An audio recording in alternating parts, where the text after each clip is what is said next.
All right, y'all. Peace and love, everybody. Peace and love. This is the, man, I forgot the name of this already. This is the stock study session, that 2-hour stock study session. All right, June 1st, the June 1st event. With me, I have a good friend of mine, Nathan, and we're just going to be going back and forth. I'm going to be informing him of the basics of stock trading. All right. So my goal is to just transfer all the knowledge and information that I have onto you. All right. So it's basically like a 2-hour one-on-one, but this is, assuming you have this recording, this is also for you as well to write down and take notes as well. All right. So with that being said, are you ready? Yeah. All right, let's go. All right, so this is broken down into days, but just think of these as sections. All right, section 1, what are stocks and how do we start a trading account? So let's go, let's get right into it. What are stocks? Stocks are a fancy word for companies that you have the opportunity of investing your money into and gaining ownership of. All right, so they're companies at the end of the day. Stocks are a fancy word for companies, but you can invest your money into them. All right, so an example of a stock is Apple. Believe it or not, you can invest your money into Apple. That's crazy to me. To me, that sounds crazy because it's a multi-trillion-dollar company, and you could be making money as Apple's making money. That's what I love about stocks. All right, so Apple, Microsoft, and Amazon. All right, so this is what stocks are, just the basic conception, but you need to know a little bit more about it. All right, so how do you gain, like, what is it? What do you mean when you say gain ownership of a company? All right, the way you're able to gain ownership of a stock or a company is through buying shares. Wait a minute, okay, let me slow down. What is a share? What do you mean by that? With stocks, the way that you go about gaining ownership is by purchasing shares of a company. So you can't just buy a company outright because you may not even have the money to do that. So an alternative is you're able to buy pieces of a company. All right. So let's say you only have $25 on you and you want to invest in Apple. Well, obviously Apple, you can't afford to buy Apple all at once. But with shares, you can slowly but surely work your way up towards getting a little bit of ownership of Apple, if that makes sense. Right? So it's like a piece of the pie. All right. You're just slowly getting pieces of the pie to where you can own as many pieces as possible. And that's the same with stocks. You own a share or portion of a company. So stocks are able to be bought or invested into because of something called the share price. Now, this is also a simple concept to understand. Each share costs money, right? So because you can't buy the company outright all at once, those little pieces that you can invest into cost money, right? Because you believe in that company and you want to see it succeed. So it's like pieces of the pie. Also, you can't, let's say you don't have money to buy the whole pie outright, well, you can buy 2 slices, right? Or 3 slices. So that's what the share price is. It's just the cost of 1 slice of the stock. Share price is the cost of 1 slice or 1 share. All right. So that being said, each stock is going to have a different share price, or each slice is going to cost different for each stock. Not every stock is going to have the same price. That makes sense because they're different pies, right? So hopefully that makes sense. I think I'm just trying to get too deep into this analogy. Let me just continue. I think I'll get the point. All right. So how do you profit from stocks? This is important to understand. You can profit from the stock market by buying stocks or companies that are going to rise in value. So what do I mean by that? What do you mean rise in value? That doesn't make sense. Okay, look. When you buy a share of a stock, that price of that share can go up. All right. So for example, if you buy a pizza slice, instead of eating the slice, you could just hold it. And over time, the value of that pizza slice can go up, right? To where you can make a profit if you just sell it and you don't eat it. All right. Now I know that sounds crazy, but just bear with me. All right. Think of it like a collectibles, right? Let's say you're trying to start a collection and you're buying all the newest shoes and J's. All right. Let's say you buy the new Kyries that come out. Instead of wearing them, you hold on to them, right? In hopes that it's going to go up in value so that way you can resell it for a profit. That's how you make money off of stocks. Buy it, hold it, and then you sell it for a higher price. All right. So that's how you make money off the stock market. So I have this example up here. If you buy a stock and one share costs $20 and you hold on to it for a month, and let's say the share now costs $100 and you sell it, well, that's a profit of $80. You made $80 just by holding it, right? So that is the concept of making money off of the stock market. All right. So the concept of being consistent and gaining profit is what every trader wants to obtain. All right. So if you don't know, a trader is just somebody who has the occupation of doing just that, just buying and selling stocks. That's what they do for a living. Right. So the concept of being consistent and gaining profit is what every stock trader tries to obtain. Now, what do you mean the concept of being consistent? It almost sounds like you can't be consistent every time. And that's the truth, because there are risks when it comes to stock market, when it comes to the stock market, excuse me, because when you buy a stock, there's no guarantee that it's going to go up. It can go down. All right. So you can start losing money. All right. So like if you buy a stock and it costs $20, right? You buy one slice. The value of that slice can go down. Now, worst case scenario, it just reaches $0 and you lose your whole investment. But that's still a lot, because let's say you don't have $20. Let's say you had $1 million and you had it in that one slice. For whatever reason, you had $1 million in that one slice and it went down to zero and you lost that whole investment.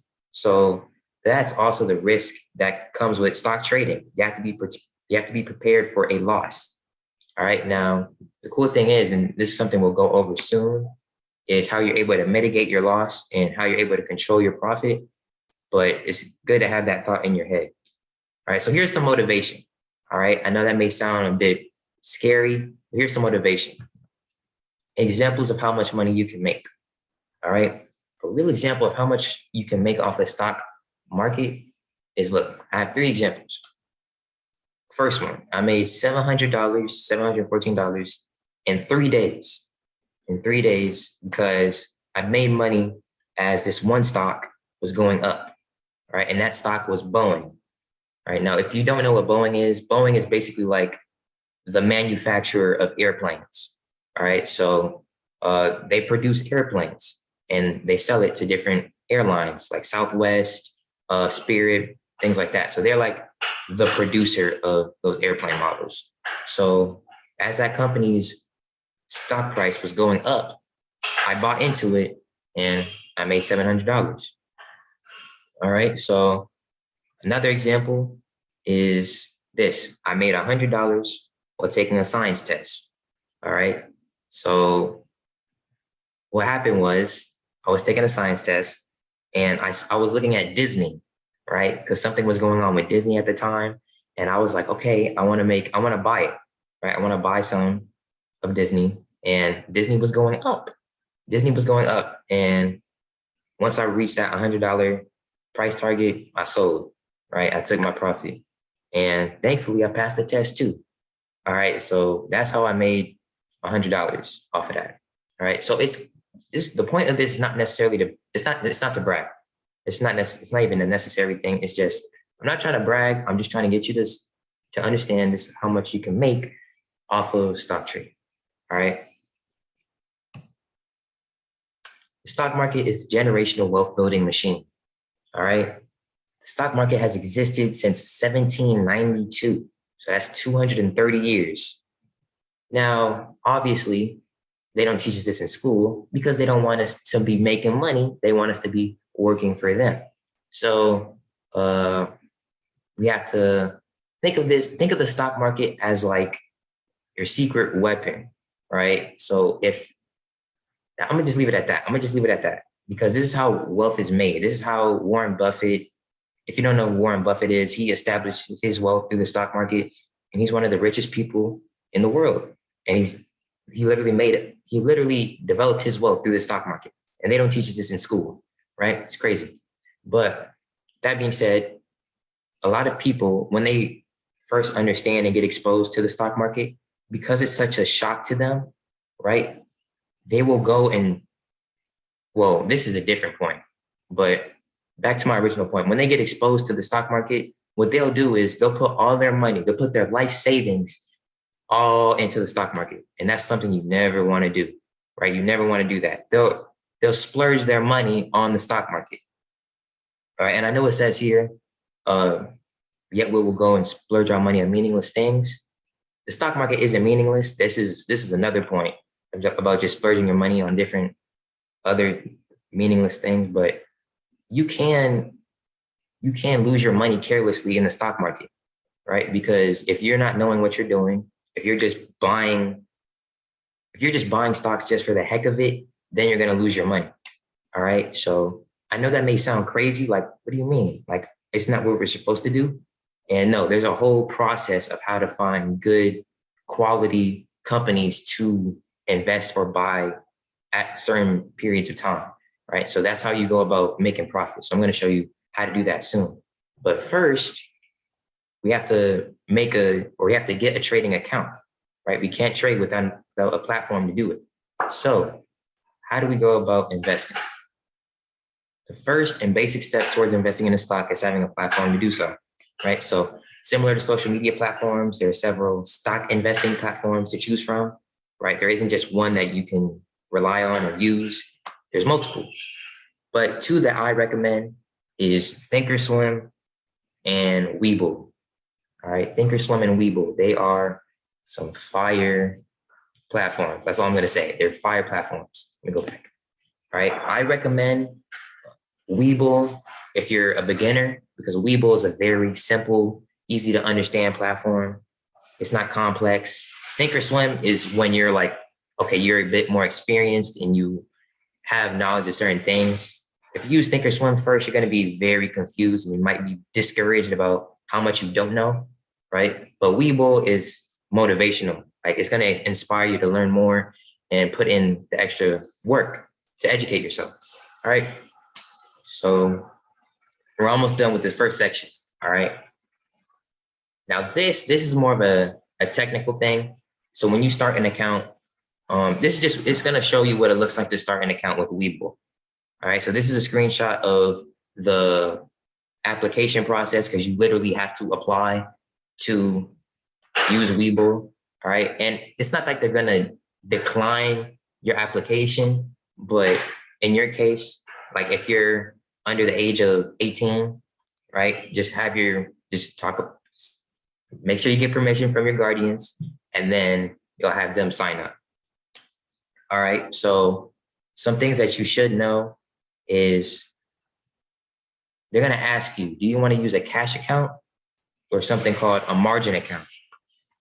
All right. Now, a cash account, just put in simple terms, a cash account is a fancy word for you're trading using your own cash. All right. So that's something you want to do. You don't want to trade using anybody else's money. A margin account is the opposite of that, just to put it in simple terms. It's not like that 100%, but just for simple terms, margin account is when you can borrow money to trade. All right. So I strongly recommend that you use a cash account if you're a beginner, because if you have a margin account, you may do something to where you're borrowing other people's money to trade, and you don't want to do that. Just use your own cash. So stick with a cash account. That's what I would do. All right. Now, last thing, there's a section that says risk disclosure, right? It's like the third step to completing your application process. All right. It's going to ask you questions so that way you understand your risk tolerance. All right. So they're going to ask you, like, do you have a low risk tolerance, a moderate risk tolerance, a high risk tolerance? Like, what is your risk management skills, right? That's what they're going to ask you. So to put it in simple terms, low risk meaning that basically, excuse me, low risk, they're asking you, right? You're not going to be risking all your life savings into this, right? Moderate risk, you're 50-50. I'm going to take half of my life savings and put it into stocks. And high risk is I'm going to put my whole life savings onto the stock market, right? Now, there isn't a right or wrong answer to that. But what I would recommend is you should never put your whole life savings, like you shouldn't have a high risk tolerance, right? You shouldn't have a high risk tolerance. You should have low to moderate, right? So that's what I would say. So they're going to ask you those type of questions. And like I said, there's no right or wrong answer. Just be honest, but also, just be cognizant that when you do end up getting this trading account, don't actually put all your life savings into these trades, right? Because you can change your risk tolerance once you have these trades. All right. Now, how do you use Webull? Once you apply, right, and you gain access to the platform, this is what the main screen looks like. This is what the main screen looks like. So there's a whole lot of different information on here. And just to break down some of the main things that you should understand, I want you to look at where it says total account value. All right. Total account value lets you know how much money you have in total in your account. So whenever you need to know, okay, how much money do I have? Look at your total account value. All right. Now, market value. What is that? The market value lets you know how much money you have into stocks. So in this case, the market value of this person's account is $2,400. So that means they have $2,400 in stocks. All right, that's what that means. That's what market value means. Now, let's look at where it says cash balance to the right. Cash balance, what does that mean? Cash balance lets you know how much money you don't have in stocks. So let me fix that. Let me fix that typo. How much money you don't have in stocks. There we go. So it's basically how much money you have in cash, for lack of a better word. It's like how much money is put to the side, right? So that's what your cash balance tells you. Now, notice how with market value and cash balance, if you were to add those numbers up, it would equal your total account value. All right. So that's really the three main things you should understand when you look at this. You have to understand that your market value plus your cash balance is going to equal your total account value. All right. So market value lets you know how much money you have in stocks, and cash balance lets you know how much money you have to the side, right? You don't have it in stocks. You're just having it, to the side. All right. So those are the three main things I want you to understand. I do want you to write down this additional information, and where it says open P&L, and where it says unsettled cash, and where it says my positions. Let me just tap on it, because I should tap on it. So where it says unsettled cash basically lets you know how much money. Oh man. Because if I tap on this might take up too much time. Let me see if there's time at the end, I will tap on this, but just write that down. Unsettled cash. I want you to write that down, unsettled cash, because that's the main thing that you have to understand that I may not have time to elaborate on today. That is the main thing. Open P&L right here. That basically lets you know how much profit or loss you're in, right? So this person is $79 in profit. And we know that because it's green, right? If it was red, then it would say minus 79.07, right? And it would be in red. So if they're in loss, if they were losing money, it would be red and it would say minus 79. So that's how you would know whether you're in profit or whether you're in loss with your trading account. And last thing, let me go back. Last thing is where it says my positions. Once again, this is just a fancy word for the stocks that you have your money in. All right. So my positions, this person has their money in 5 different positions or 5 different stocks, right? Because this is why this 5 is here. So they have $2,000 some in stocks, but it's split up into 5 different companies. So that's what the My Positions tab is for. That's what it's supposed to let you know.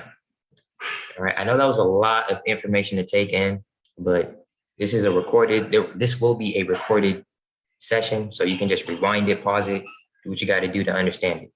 All right. But we got to keep the ball moving. So what do you do if you experience trouble? All right. Not be scared to contact technical support. You're going to have issues with your trading account. Nothing serious. Well, nothing too serious, right? But once you do have like trouble, whether it be like connection issues, things of that nature, or trouble making deposits or withdrawals, right? All right, that is a bit serious. So that's when you contact customer service, all right? Because I have had trouble making deposits or withdrawals, but thankfully, I've had all those issues solved by contacting customer service. All right. So that's why it's important to have this down. All right. Now, this is just another piece of information to understand. Let me go back. Do you have that written down? I'm moving very fast. You have that written down? Almost. Almost. Yeah, I'm moving pretty fast. Did you get the number down? Oh, no. You're good. Make sure. Okay.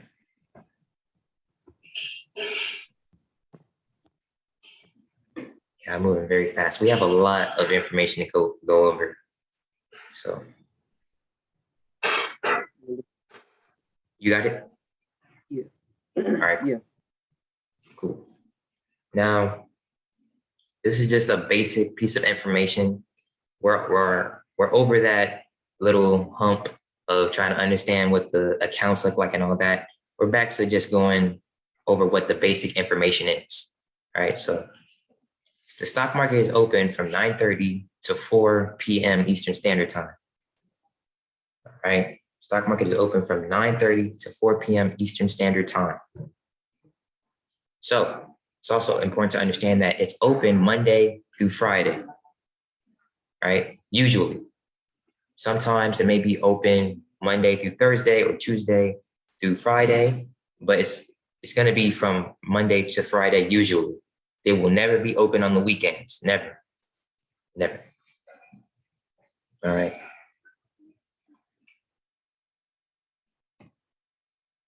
All right. I know I'm going very fast, but I'm gonna send you the recordings of this. All right. You have a lot of information to go over. So Investopedia. What is Investopedia? Investopedia is an online website that basically acts as the encyclopedia of the stock market. So as you see, there's that picture that says investopedia.com. That is literally the encyclopedia of the stock market. So what that means is you can go to that website, and if I said something that you don't understand, there's a search bar that you can type in, right? So you can type in, what is a stock, or what is this, or what is that? And Investopedia will have the answer for you, all right? So that is the number one resource that you should be using as you're learning and gaining this information, right? So I'm gonna give you some time, like 10 seconds to write that down. All right, I'm gonna give you 10 seconds.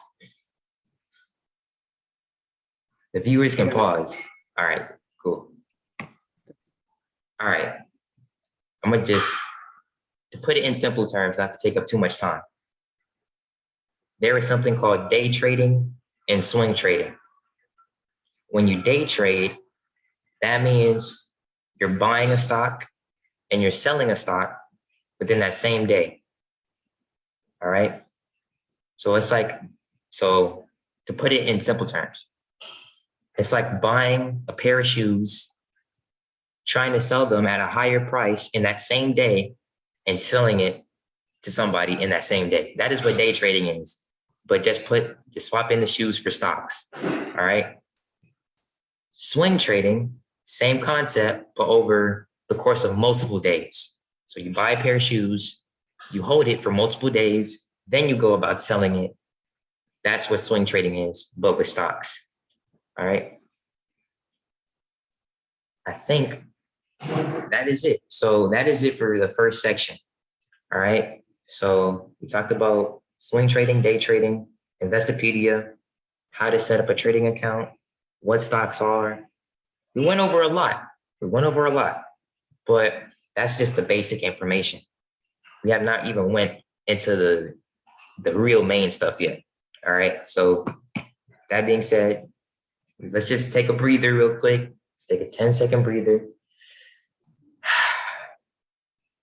About to go into section 2. Section 2. How to find stocks to trade and the basics of fundamental analysis. Let's go. All right, let's go.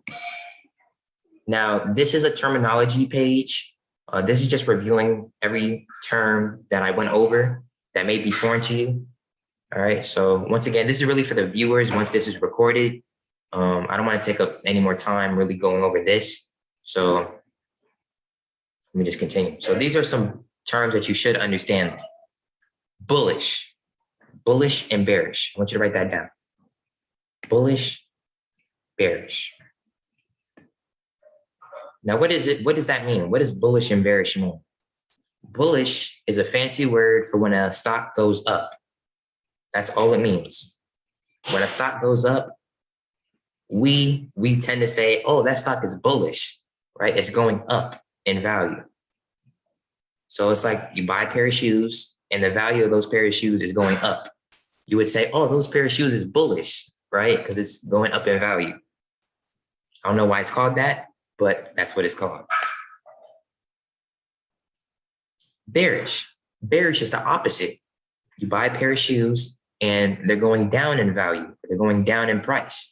So that means it's bearish, right? Oh, those pair of shoes, nah, they bearish, you know? So that is just the basic, that is what you're going to hear me say a lot throughout this presentation.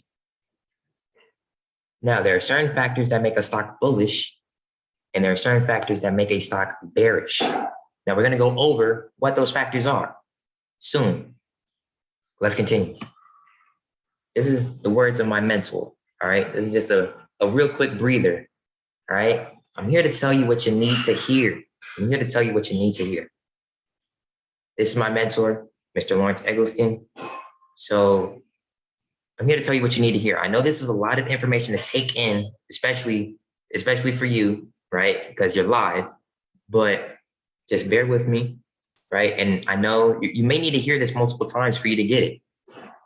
Repetition is the mother of retention, all right? Or the father of retention, right? It's something like that, but you got to hear it multiple times to get it, right? And there's nothing wrong with that, all right?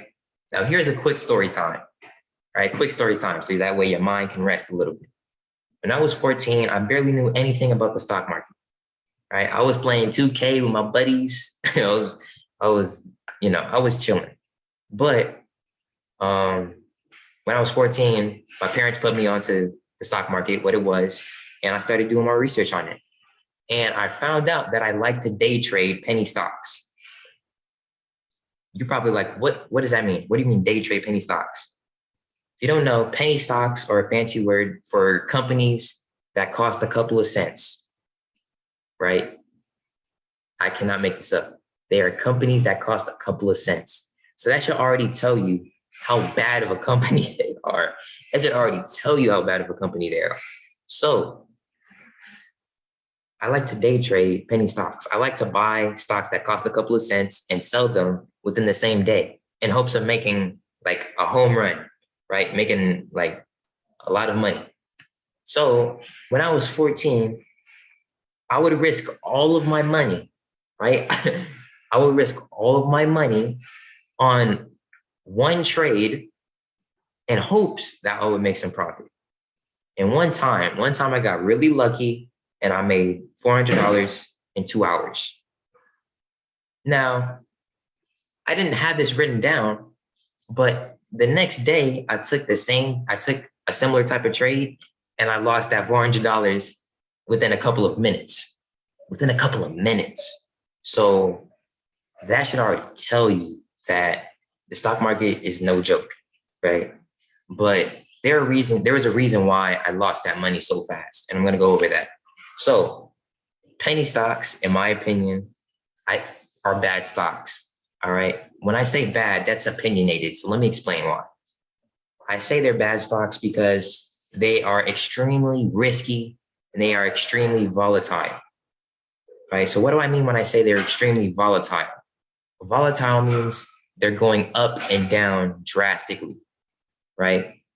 They're like unpredictable, right? It's unpredictable. It's up 1 second, down the next, up 1 second, down the next. And when I made that trade, I got lucky. I bought it at a low point and sold it at a high point, right? But the next day, like I said, I lost that $400 within a couple of minutes. So that should already tell you how crazy penny stocks are. All right. Penny stocks are very dangerous. You shouldn't invest in stocks that are a couple of cents, in my judgment. All right. Not every stock acts like that, but just penny stocks do. So that's why you should stay away from them. All right. But that's the end of that story time. We got to get back into business. All right. So what is a stock watch list? Let me say it one more time. What is a stock watch list? This is a segue into what we're going to be learning this section. A stock watch list is your starting lineup of stocks to trade or invest in. All right. These are the best of the best. All right. So your stock watch list should contain of stocks that you know like the back of your hand. All right. You already know I have the picture of the legend, Black Mamba, rest in peace. You should already know your stock watch list is like your top five. Top five. So there are thousands of companies on the stock market, right? There are thousands of companies on the stock market. Only a percentage of them are worth trading or worth your time. Only a small percentage at that. So that being said, you have to put in the time and do the research to figure out what stocks are worth your time and what stocks are safe and quality. All right. So when you find out those stocks that are quality, that are worth your time, that are safe to trade and invest in, you would put those on your watch list, which basically means you would watch them 24, well, you won't watch them 24/7, but you would watch them the most whenever it's game time, whenever the stock market is open, right? So that is what a stock watch list is. You can't watch every stock all the time. It's not possible. There are thousands. So you got to watch the ones that are worth your time. So that's what a stock watch list is for. And I say they're the best of the best because best, in my opinion, means valuable and safe and quality. But what do you mean valuable and safe? How do you determine whether a stock is valuable or safe? Right? How do you know like how do you know that? And that's what we're going to go into. So next slide. How do you find a stock to trade? All right. How do you find a quality stock? Now, like I said, you shouldn't go buying every stock that you see. That's a newbie move. That's what I was doing when I was 14. I wasn't really thinking, right? So what do? There are thousands of stocks, but only a fraction are safe and wise investments. So there's a special technique. There's a special technique that traders use to find good stocks. The special technique is called fundamental analysis. All right. Fundamental analysis. I'm going to just give you a second to just take that in because you're live. All right. You got that down? I'm about to keep going. Almost. All right.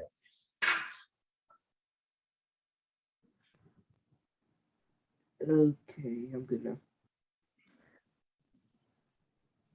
What is fundamental analysis? Fundamental analysis is one of two ancient techniques to evaluate a stock. All right. Both styles have been used for generations. When you use these techniques, when these techniques are in the wrong hands, it's dangerous. All right. So what that means is when you don't know how to properly use fundamental analysis, you're going to end up losing money. That's what I mean by that. All right. Now, like I said, fundamental analysis is one of two ancient techniques. All right. In this section, we're only going to be covering one. All right. So what do you need to perform the art? You gotta have these three things. You have to write this down. All of these are websites. All right. So just so you know, all these are websites. So essential resources to master the art, or you can say essential websites to master the art. First website, Yahoo Finance. Yahoo Finance. You need this website to conduct research on a stock.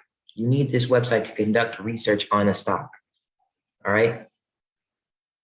I'm gonna just give you a couple of seconds to just digest that.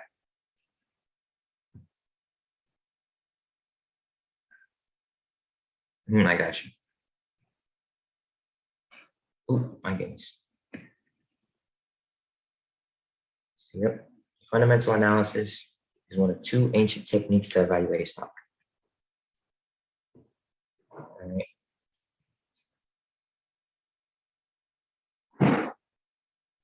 You good? All right. Essential resources to master the art. You need yahoofinance.com. You need that website to research the stock itself, right?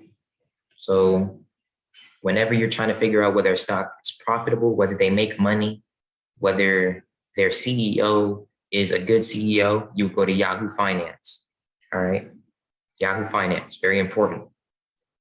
The next resource is a website called Forex Factory. Forex Factory. This website is a copy of the economic calendar. All right. So if you don't know, there is a literal calendar that lists all the different economic events, or it's a calendar that has a list of all the different economic events. That's what an economic calendar is. All right.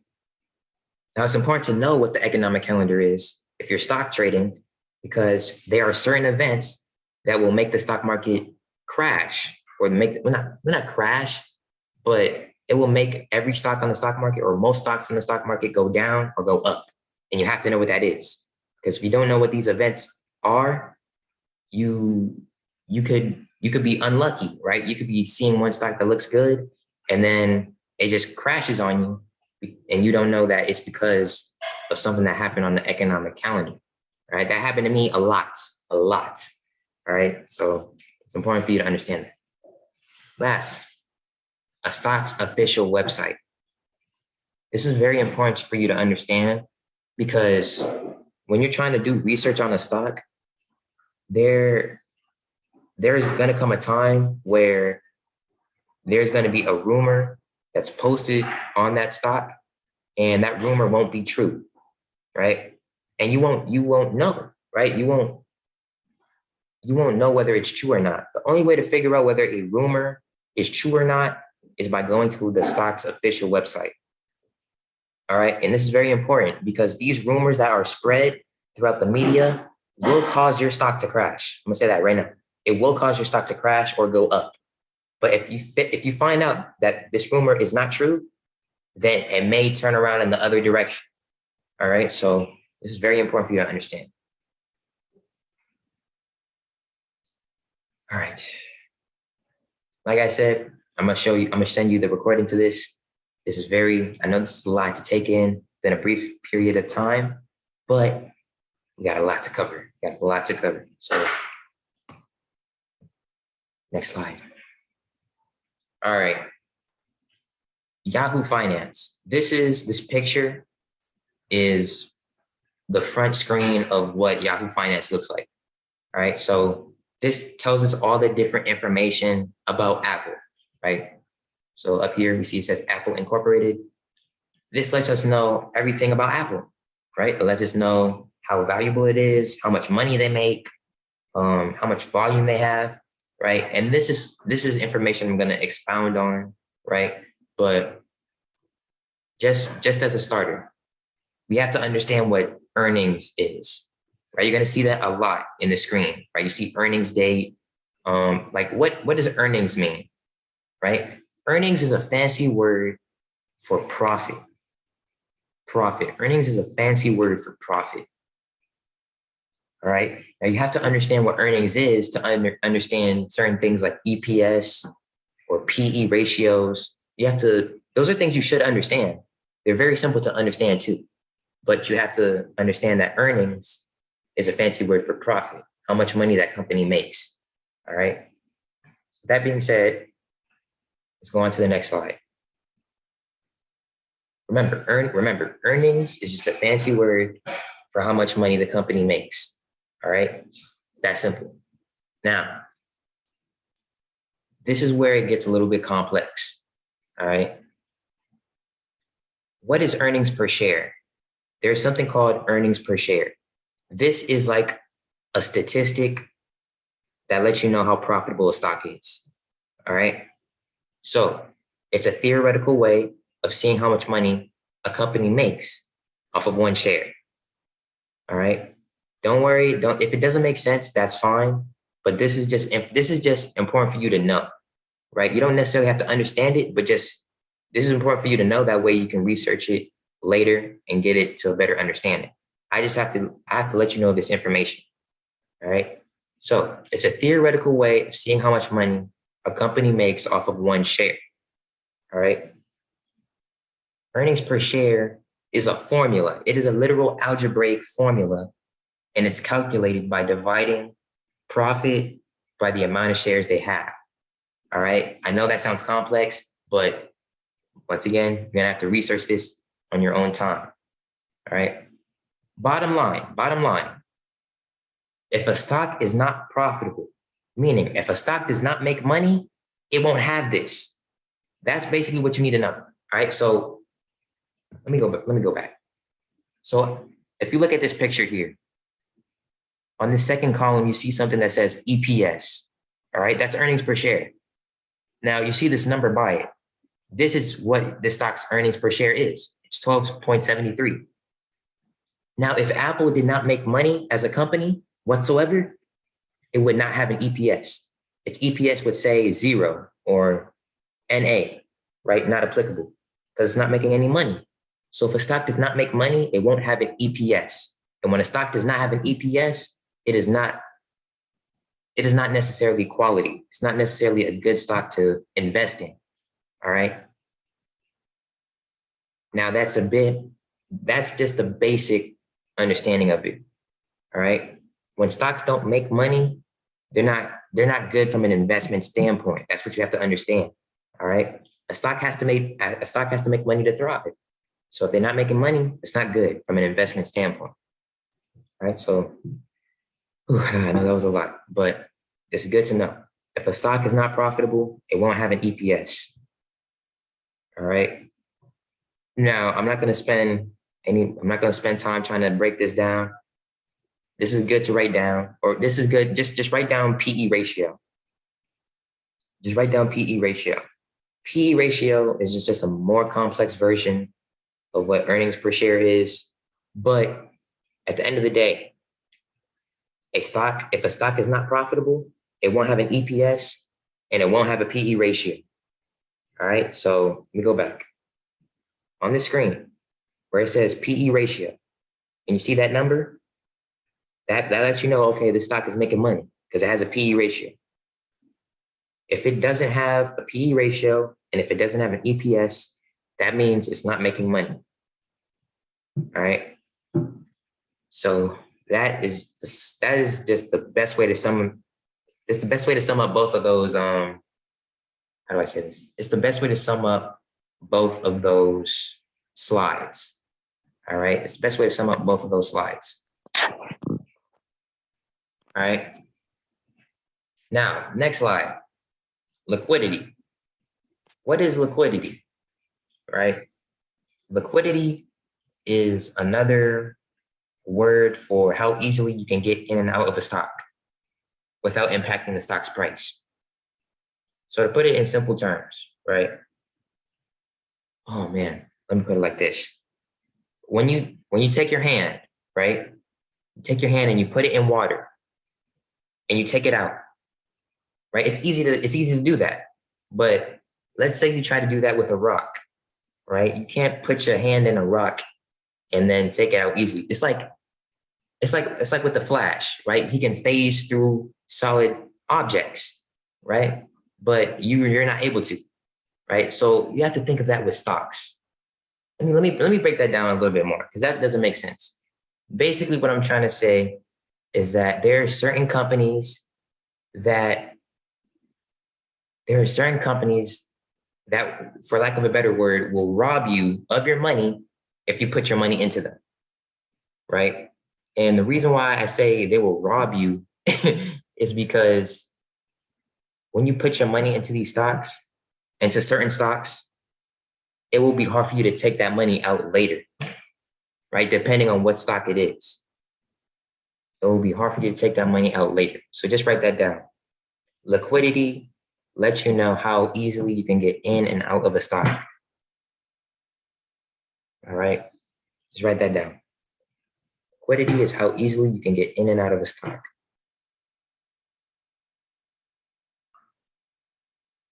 So, for example, for a stock like Apple, right? Apple is the most valuable stock on the stock market. So that's a liquid stock, right? It's easy to get in and out of it because it's liquid, right? But let's say my business, right? If my business is a new business, it's not even a year old. If I were to put my business on the stock market, it would be illiquid, right? Because it's nothing compared to Apple, right? Because it's $1 trillion business, right? So if you were to invest your money into my company, it would be hard to get your money in and out of the stock market, all right? So that's basically the best way of putting it, if that makes sense. It's not necessarily that the company is robbing you, but it's just harder for you to get your money in and out of it because that company could be using your money for their investments or for their projects. All right. So that's the best way to think about it. Like I said, there are certain things you may not understand right now, but I'm going to send you the recordings of this, so don't worry. All right. Now, the best way, I'm going to tell you this right now, the perfect way of knowing whether a stock is liquid or not, the best way of knowing whether a stock is liquid or not is through checking its volume. There is something called volume in the stock market. Volume is another statistic, right, that you have to monitor. Volume is a number that represents how many shares have been bought and sold. So you want this number to be a large number. You don't want this number to be small, because if this number is small, that lets you know that, okay, not many people are trying to put their money in this company. So there could be multiple reasons for that, but that's not a good sign one way or another, right? So you want that number, you want volume to be as high as possible. Now, the ideal number for volume is 5 million or greater. All right, like I said, this is a stat of a stock, right? So it's like NBA players, right? You have percentage from the field, assists per game, points per game. This is what volume is. This is what PE ratios are. This is what earnings per shares is. All right, they are stats of stocks. All right. Now, if we go back to this image right here, see where it says volume? Look at that. Look at that volume for a second. You may not see it. It's in the first column, right? Volume. The volume of Apple is 36 million. And that is very liquid. That is very liquid. And you got to keep in mind, Apple does this on a regular basis, on a daily basis. So Apple is definitely one of my investment stocks. It's what I have my money in. All right. So this is what volume is. Volume lets you know how easily you can get in and out of a stock. All right. The higher the number, the better. Now, bottom line, volume should be at least 5 million. All right. The volume of the stock that you're looking to trade or invest should at least be 5 million. It should at least be 5 million. Right. If it's less than 5 million, it gets riskier. It gets riskier from there. Right. Because it can be harder to get your money in and out of that stock. All right. You want a stock that has 5 million volume or greater. Okay.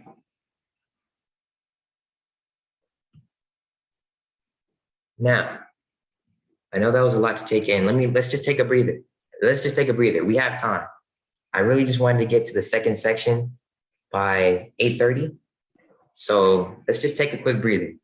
To those watching the recording, you can just fast forward to where you see me start talking again. But let's just take a breather. You have any questions? Because this is a lot of information to take in. Okay, let me go back to my notes real quick. This is a lot. I got to get some water. As a matter of fact, I'll be right back. Let me get some water because I'm thirsty.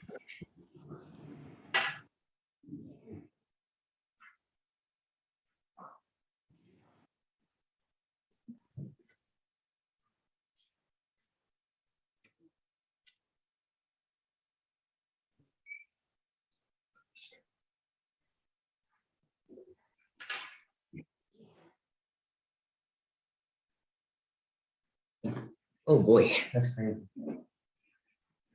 All right, so So we got volume and then Mhm. average volume, like so we got the volume and average volume. Wait, what was average volume again? Average volume lets you know its volume on average every day. Okay. So that's And really the then one you should. That's really the one you should pay attention to. Average volume. Yeah, I'll say that. then what was it the days range? Say that one more time. The days range? Oh, the days range. That's a good question. Days range lets you know like what the stock's price range from within the day. So like to make it make more sense, right here, Apple's days range was 294 to 301.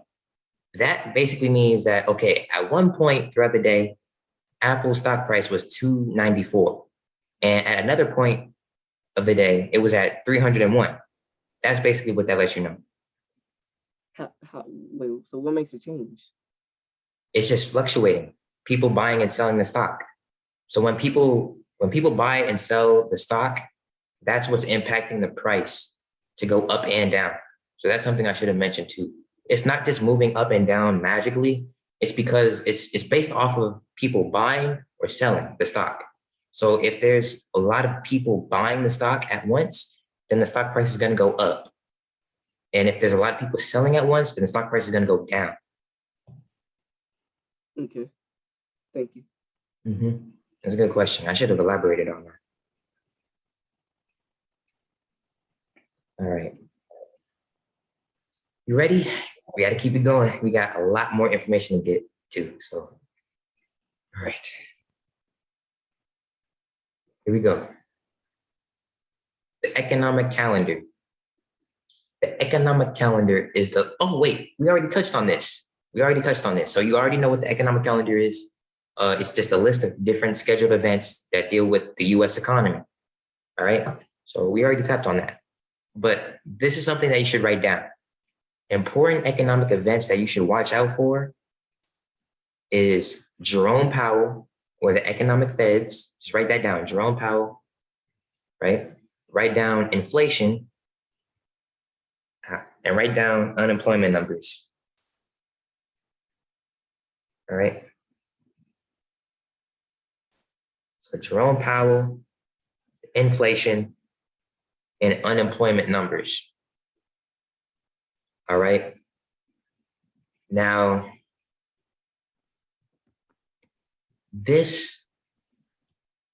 me just say this. These three events will impact the stock market depending on the outcome of these events. If Jerome Powell says something, if you don't know, Jerome Powell is the leader of something called the economic feds, right?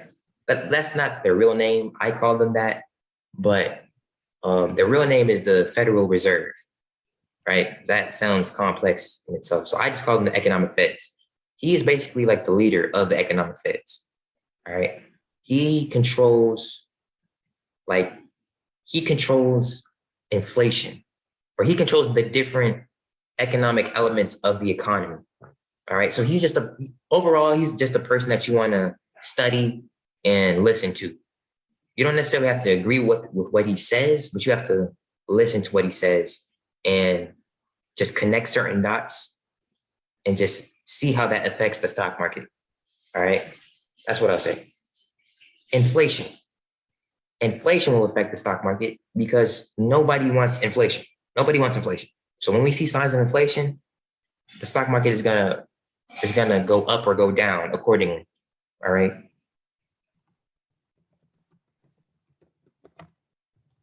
And let me say this. Just because there's bad news on something doesn't mean the stock is gonna go down. Right? Let me say that one more time. If there's bad news on a company, that doesn't mean that it's gonna go down. It makes sense for that, but it's not gonna happen 100% of the time. Sometimes there will be bad news on a company that's overwhelming, but the stock price will still go up, right? That doesn't happen a lot, but that will happen from time to time. All right, so that's just important for you to understand. But it's important for you to watch these economic events because the consistency of like the relationship between, it's just important for you to watch these events. Once you study them, you'll see how they impact the stock market. Let me just say that. I don't want to take up too much time, but these events are important to watch. All right. And also just a side note, I'm not going to be able to tap on this too much, but let me just say this. Inflation, there are two reports that I want you to understand and know. One report is called the CPI, and one report is called the PPI. All right. I don't know why they call it that. It's just, they're abbreviations. All right. CPI is short for this Consumer Price Index, and the PPI is short for the Producer Price Index. All right. Now, when the CPI or when the PPI goes up, that means we're seeing inflation. So if you don't know, the CPI is like another stat. It's like a stat of the economy. So it's a number, right? So it's going to go up or go down, right? So when it goes up, that means we're seeing inflation. Inflation is not good. We don't want to see inflation. We want to see the CPI go, oh, let me see this. Yeah, we want it, well, ooh. Let me say this. When we see the CPI go up, that means we're seeing inflation. When we see the CPI go down, we're seeing deflation. All right. So right now in this environment, we want to see deflation. All right. Because gas prices are through the roof. Doesn't make sense. Not just gas prices, just everything in general. It's crazy. All right. Let me go on to the next slide. Ooh, wow. Okay, so we're already in section 3. And it's 8:30. Okay, cool. So we have time. We have a lot of time. So we can actually take some questions right now. All right, cool. All right, so if I'm not mistaken, we already went through a whole hour of information. That's cool. That's cool. It's cool. So if y'all have any questions, now is the time. Can you go back to that one slide that you said you'll touch back on 2 more? Okay. Was this, where is it? Was it did it have something to do with this section or the last section? I think it was the last section. All right, let me go back.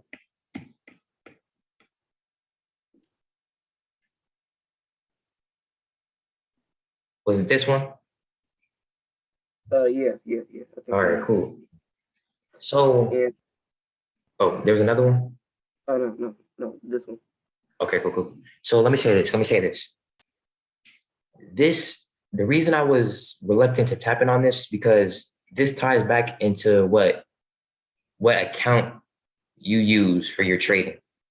So for me, right now, I use a margin account. All right. Now I know that sounds weird. Like, wait, you told us to use a cash account. So why are you using a margin account? This is why. When I was 14, and I still do now, I day trade, right? That means I buy and sell within the same day. Now, the reason I use a margin account is because I can date with a margin account, I can day trade, and then I can have access to the money that I make from my day trades, right? I have that luxury. With a cash account, you're not able to do that. You can place day trades. Don't get me wrong. With a cash account, you can place day trades, but the only downside is after every trade that you take, you have to wait for your money to settle, right? I know that sounds weird. Like, what does that mean? You have to wait for your money to settle. Basically, it's just another way of just trying to, for lack of a better word, like hinder your trading progress. Because unfortunately, with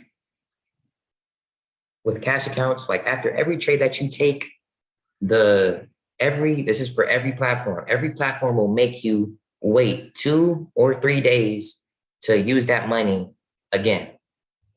So that's not something I'm kind of cool with. That's not something I don't like it. With margin accounts, once you take a trade, you have access to the money and you can make a withdrawal, you can deposit, you can do all that. You can take another trade if you want with that money that you just used, but with cash accounts, you have to wait 2 to 3 days. And I don't mess with that. But with cash accounts, like I said, you're only able to use your own money, right? You're able to use your own money. With a margin account, you have access to borrow money, right? And so I feel like that's the reason why margin accounts are able to I feel like that's the reason why margin accounts don't have to have their cash be settled, right? This may not make sense, but just hear me out. It's because a lot of people, and this is just a random fact, a lot of people over the past couple of years have been getting very interested into the stock market, right? Because they know how powerful this wealth building machine is. So I feel like as a way of keeping just the masses of people in their place, right? I feel like the higher powers are just making these restrictions and limitations on these accounts to kind of hinder our progress, right? So that's why there's these certain rules, like what account you want. It's just to confuse and make things more complicated. So that's why I didn't really want to touch on unsettled cash, because that just makes things more confusing. It's a good thing to know, but they're just trying to make things more confusing. But it's good to know, because if you have a cash account, you're going to have to wait. Like after every trade that you take, you're going to have to wait 2 or 3 days to use that cash again. All right. So that's the unfortunate part. But you don't have to do that with a margin account. You don't have to do that. It's just that with a margin account, you may feel tempted to use money that's not yours. So if you do that, then you're going to be in debt, and you don't want to do that. So I'll say this, you can use a cash account or you can use a margin account. But if you use a margin account, only use your own money, right? You're gonna be tempted to use money that's not yours. Don't do that. Don't do that. That's a trap. Just use your own money with a margin account. That's what I'll say. That's the more simplest way to put it. That way I don't have to make things more confusing by explaining this. All right. Hopefully that makes sense.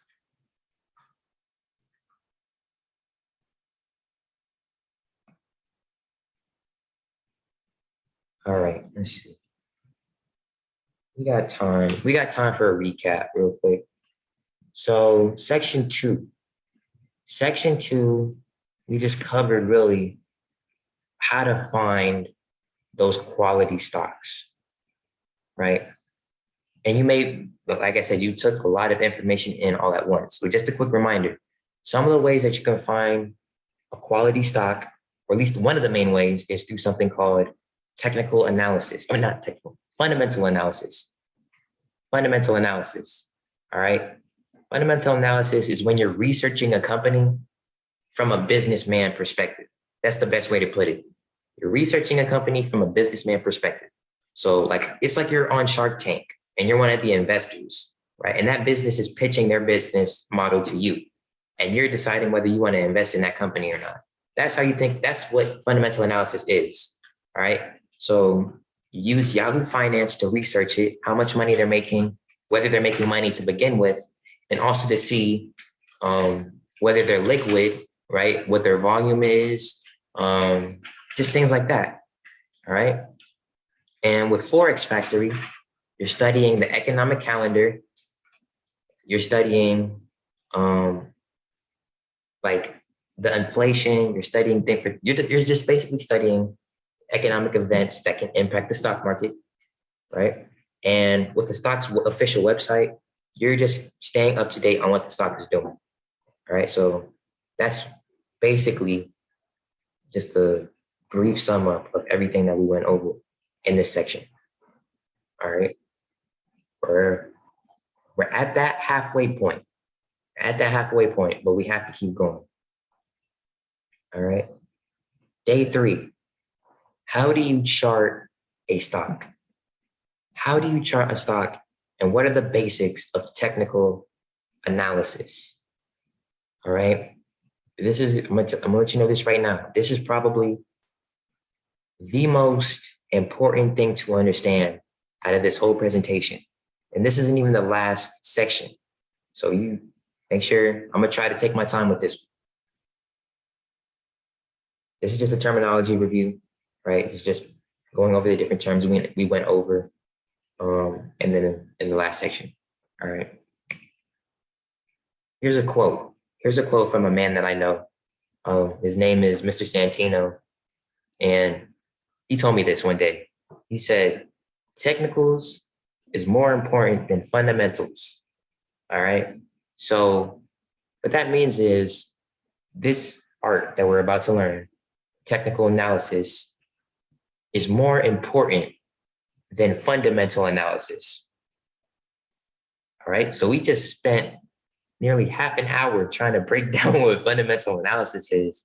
And this man, right, who's also a profitable trader, right, is telling me that technical analysis is more important than fundamental analysis.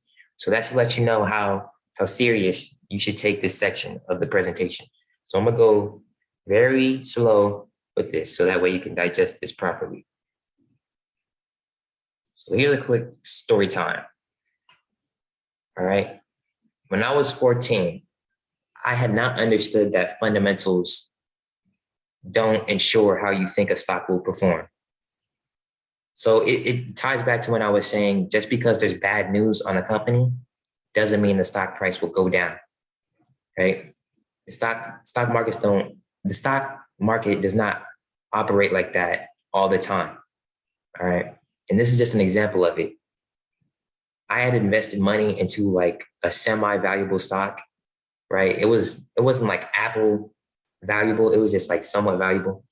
And it had some volume on it. It had like a 4 million, 3 million. So it still wasn't good, but it was a lot. It was still a lot, right? And they had some excellent news coming out. They were dropping this new product or this, it was something. And I thought it was like a great opportunity for me to put my money into this company. So I invested my money into the stock. I bought a lot of shares, not a lot. I bought a couple of shares, but I put a lot of money into this company. And despite all the good news that they were sharing to the public, the stock price just started declining. It started going down and down and down week after week, right? It got to a point where I had to just cut my losses. I had to just sell just to protect myself from losing more. And they didn't have any bad news, but after I did a lot of research on this company, trying to figure out why this was going down, I found out that an institution, right, or a hedge fund had sold like $1 million worth of shares from the stock. And that triggered the stock to sell off. So that tied back into your question, like what causes a stock to go up and down? It's buying and selling. It's that simple, right? But it's the institutions that have the control that can manipulate how a stock performs. Because My money isn't enough to make a stock like Apple go up or go down, right? Apple's too valuable, right? Hedge funds or institutions have trillions, if not billions, of dollars to work with when it comes to trading stocks. All right. This is what they do. There are institutions out there like Morgan Stanley, Wells Fargo, banks. They put millions of dollars into the stock market and they sell it. Or I mean, they buy and sell it. Right. This is what they do. It is funny because the only time you'll hear about the stock market is when you're learning about the Great Depression, because the masses of people started learning about what the stock market was, but it was the banks or certain institutions that weren't using them properly or something like that. Or maybe it was the people that wasn't using it properly. But regardless, it was misuse of the stock market that led to the Great Depression. And that's the only time you'll hear about the stock market ever, really, in education, right? So with that being said, that already gives the stock market kind of a negative connotation, right? But it's a powerful tool. It's a powerful tool. It's a wealth building tool. And this is what we need to make ourselves financially free. So at the end of the day, it's just important to understand that just because it sounds good doesn't mean it's going to do good. And just because it sounds bad doesn't mean it's going to do bad. All right. So we have to figure out a more efficient way of studying a stock and seeing whether it's going to go up or seeing whether it's going to go down. All right. And the best way, in my opinion, to do that is to chart it. Right. And that's just another word for what we're about to learn. Technical analysis. Technical analysis is a fancy word for charting stocks. So charting stocks is one of ancient, let me say that one more time. Charting stocks is one of two ancient techniques to evaluate a company. So we just learned the last technique, which is fundamental analysis. This is the Bruce Lee of bitching. Like, this is something that's not, like, you cannot play with this. When I say you can't play with this, that means you have to understand this. You have to understand the basics, because if you don't, you will lose your money fast, like seriously. So technical analysis has been used for decades, right? And it's a more cultivated version of fundamental analysis, right? Because it's just charting. So with that being said, oh my goodness, I'm losing my voice. Y'all can probably hear it. We're almost done, y'all. We're almost done. But it's just important for you to understand this. Like I said, technical analysis is a fancy word for charting. All right? Technical analysis is a fancy word for charting. So it is vital. This is vital for evaluating any company on the stock market. This is vital. But the great thing about it is it's the best part of trading stocks. And the reason why is because it's a visual, colorful display of how a stock is moving. All right. So it's not like reading a bunch of numbers, calculating a bunch of formulas like what we were doing in the last one. No, all you're doing is looking at a bunch of different bars and graphs, but they're all colorful and bright. So it's the best part of this job, right? So let me go on to it. In my opinion, technical analysis is better than fundamental analysis, but you should still use both.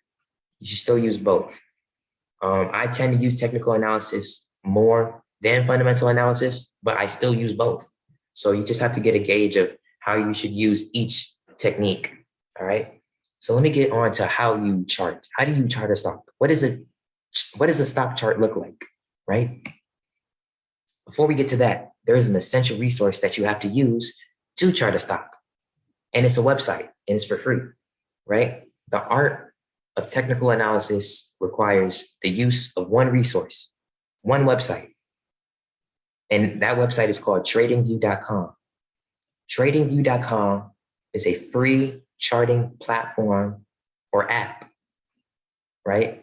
And I use this platform every day. I used this platform earlier today when the stock market was about to close. I use this platform every day. Every day. That lets you know how important this is. Every day. All right. So y'all get the point.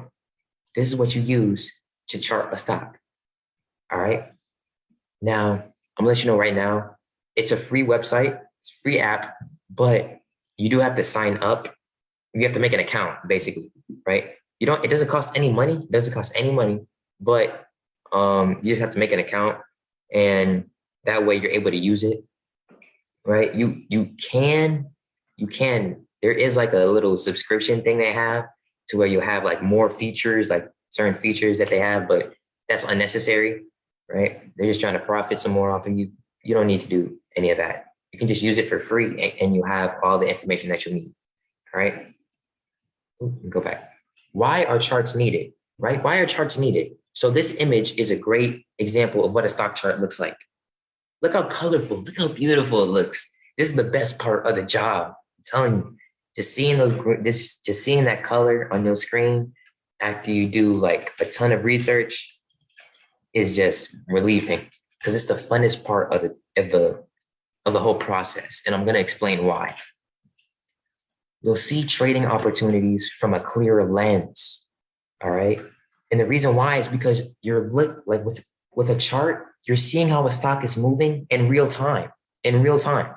So it's like, there's no other way to put it. You're seeing how a stock is moving in real time, right before your eyes, right? So you'll understand how different, well, let me say this.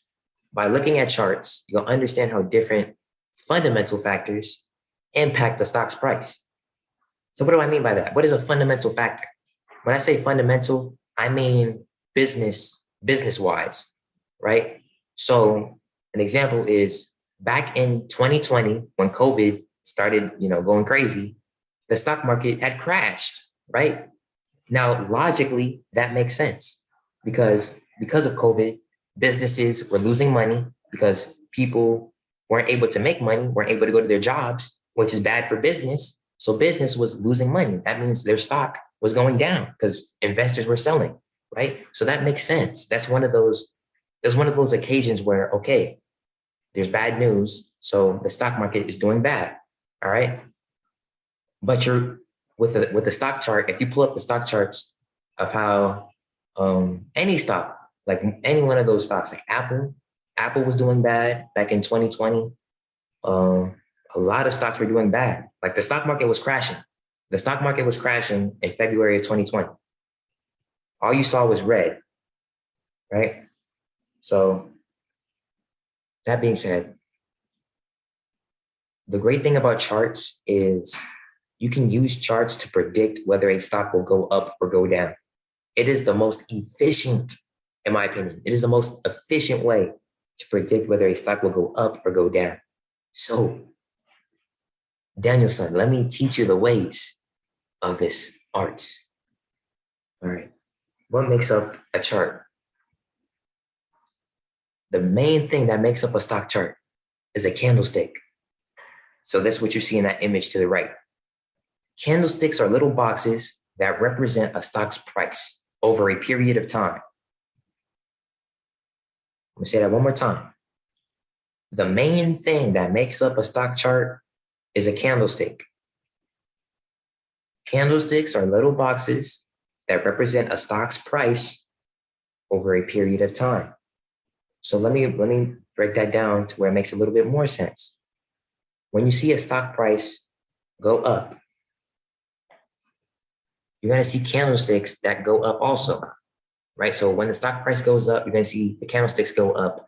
And when you see stock price go down, you're going to see the candlesticks go down, all right? When you see the stock price go up, they're going to be green candlesticks, right? Because that's good. Green is good. And whenever the stock price is going down, you're going to see red candlesticks, all right? So it's just an example. That image is just an example of like what candlesticks look like. Green is good because green is going up. Red is bad because it's going down. All right. Now, like I said, candlesticks will turn green if the stock's price is going up, and candlesticks will turn red if the stock's price is going down. Now, that's the basic concept of candlesticks. But let me go in a little bit more so it makes a little bit more sense. Because I know Yeah, that's a good question. So you asked, what does the different sizes mean? That's a good question. So let me go back into that. Candlesticks record a stock's price for different periods of time. So what I mean by that is you can look at a stock chart from a different lens or from multiple different lenses. So what that means is you can look at a stock chart from like a monthly time frame, seeing how it's moving every month. You can look at a stock chart from a weekly time frame, seeing how a stock is moving like on a week-to-week basis, or you can look at it from a daily time frame, seeing how it's doing from a day-to-day. So that's what I mean. But when I say time frames, that's what I mean when I say they record over different periods of time. So, for example, this image that you see, this image, see a red candlestick, a green candlestick. You see these candlesticks, right? If you were to look at it, if this was a 5-minute time frame, right? If this was a 5-minute time frame, that means each candlestick lets you know what the stock was doing every 5 minutes. So this red candlestick, this lets me know, okay, this is what the stock did the first 5 minutes. This green candlestick, okay, this is what it did the next 5 minutes, so on and so forth. If this was a 10-minute time frame, every 10 minutes. If this was a weekly time frame, then this lets me know, okay, this is what it did this week. It's what it did this week. All right, so hopefully that makes sense. But that still didn't answer your question of why there's different sizes. That's a very good question. So I'm going to get into that just a second. But I just want you to understand this concept, okay? Candlesticks are little boxes that represent what the stock is doing, what the stock price is doing over a period of time. The candlesticks are either going to be green or red. They're going to be green or red. It's either going to rise or it's either going to fall. All right. Now, I'm going to get to that question in just a second, but I want you to understand something. It's very simple to understand. Stocks are either going to uptrend, downtrend, or consolidate. Stocks are either going to uptrend, downtrend, or consolidate. Now, what does that mean? That means a stock's price is either going to rise, is either going to fall, or it's going to move sideways. It's going to be flat. So these are like simplistic visual images of what uptrends and downtrends and sideways movement looks like. This is what a chart will look like, right? But you just have to picture these lines being candlesticks, right? So this first image, it's rising. And then notice how it didn't go straight up. That's something I want you to understand too. I'm sorry, y'all. My voice is tired. Give me 2 seconds. I gotta drink this wine. Ooh, my goodness. Okay. I needed that. All right. With an uptrend. Notice how in the image, that stock did not go straight up. It went like up, then it went down a little bit. Stocks are never going to go straight up or straight down. That's something you have to understand. And I know that may sound like, okay, why is that so serious? Because when you put your money in these stocks, you're going to be anxious as HE double hockey sticks. I'm going to say that right now. Because putting your hard-earned money into something that seems so careless, the stock market is careless. It's just a machine, right? It lets you know what the stock price is doing. So it doesn't care about your feelings. It doesn't care about the money you put in it. It's just operating based off of supply and demand. So that being said, when you put your own money into this art, it can be anxious just seeing your money go up, then down, then up, then down. And so, because it's never going to go straight up. It's never going to go straight up.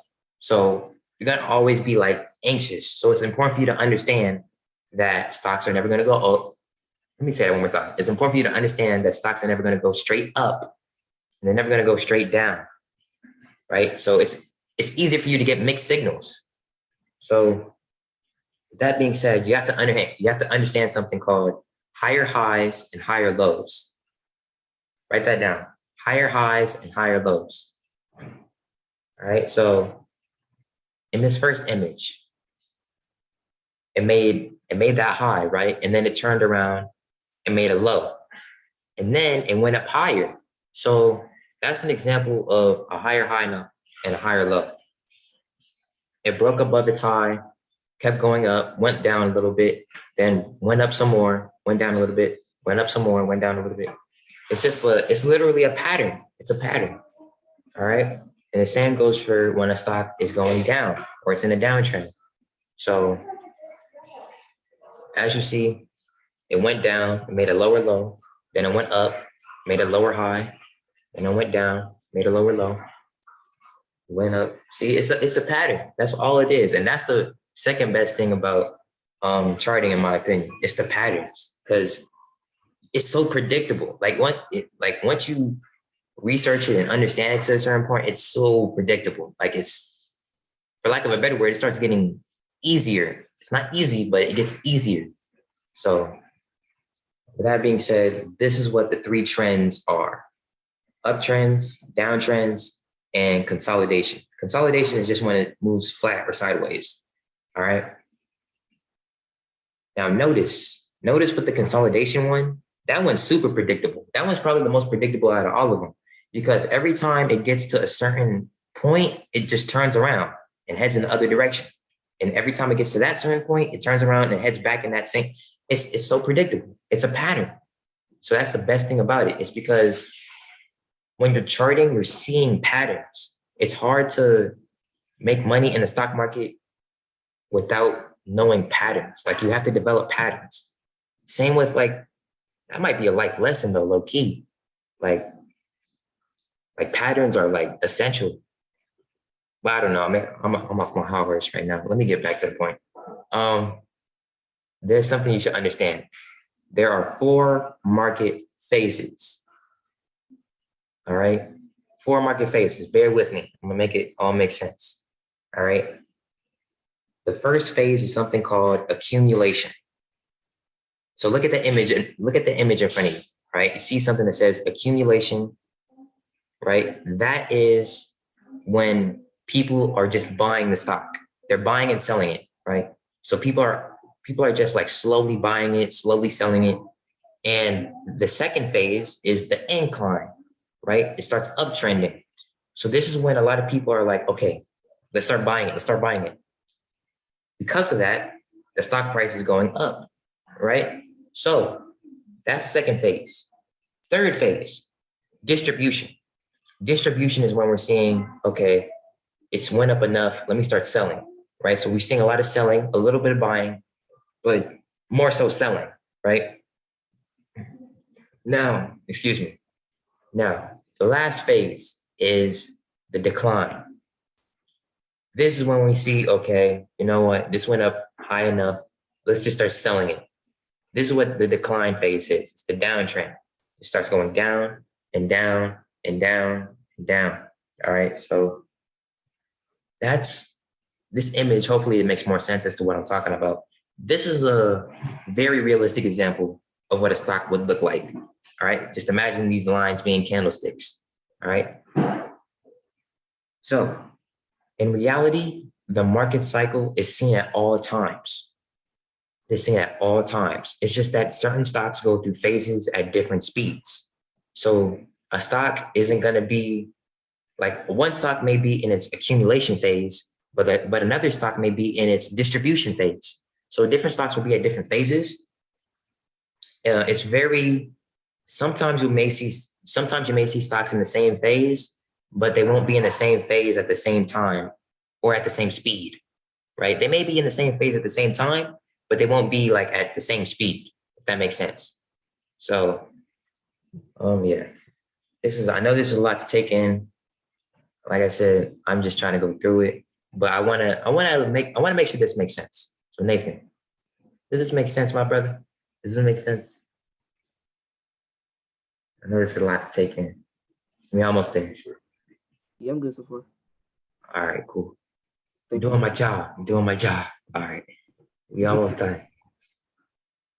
Oh man, you seeing that almost crushed me. All right. No, I'm just playing.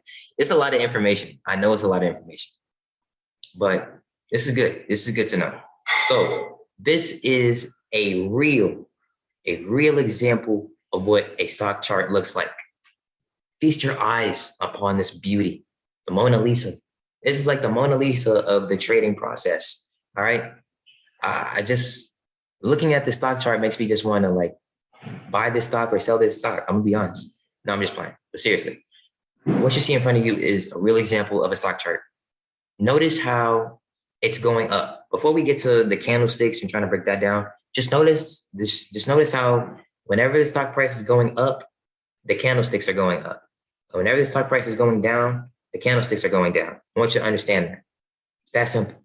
Up, that means stock price is going up. Down, stock price is going down. When you try to understand the candlesticks and how they operate, it can be so confused. It's not that it can be confusing, but you can get so caught up in the technicalities that you start to forget the basics. So I want to reiterate that. Green, up, red, down. Green, it's going up. Red, it's going down. Green, good. Red, bad. All right, I got that. Cool. So the basic tools. This box to the side on the left-hand side. This whole column is your basic tools section, right? So on this left-hand side, this little red box or this long red box, it has different tools that can let you draw a trend line, let you type in text boxes, let you use a magnifying glass. There's a ruler tool you can screenshot. It's just a bunch of different tools. That way you can like basically understand your chart better, right? So that is what this basic tools section is for. Just tools to understand the stock a little bit better. At the top is probably the most important. At the top, it says time frames. This lets you know what time frame you're looking at. So notice how it says 12H. That's what's highlighted, right? 12H. So what that means is 12H is short. Let me slow down. 12H is short for 12 hours. So 12 hours, that basically lets you know that each candlestick represents 12 hours of what the stock is doing. So like each one of these candlesticks represents 12 hours of movement, 12 hours of stock just going up and down, up and down. All right. So does that make sense? If not, don't worry. I got a whole other slide dedicated to that. As a matter of fact, let me get to that. At the bottom, this is probably the easiest to understand. This lets you know the time axis. All right. So it lets you know what date, what time period you're looking at. This range from what is this? April 11th to May 21st. So this just lets you know the dates of really just the chart itself. So that being said, that may be a little bit confusing with what I just said with time frames and candlesticks. So let me break it down. All right, this is what I was waiting to get to. What is OHLC? Just bear with me. This ties back into what I was just saying with you, but you have to know this. It's very easy to understand. All right. OHLC is an abbreviation for open, high, low, and close. All right. Open, high, low, and close. That's what this abbreviation is. All right. Open, high, low, and close.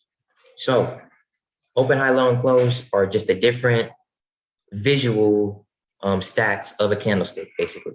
So right here in front of you, see this image and notice how these different like parts of the candlesticks are labeled. Like that, if you look at the bearish candlestick, the very top of that body is labeled open, right? As a matter of fact, let me do this. That way you can better understand it. Go back to the slide. Let me here. All right, for you to understand this, let me do this. Candlesticks, whenever a candlestick forms, it looks like a thin line. All right, it looks like a thin line because nothing has happened yet, right?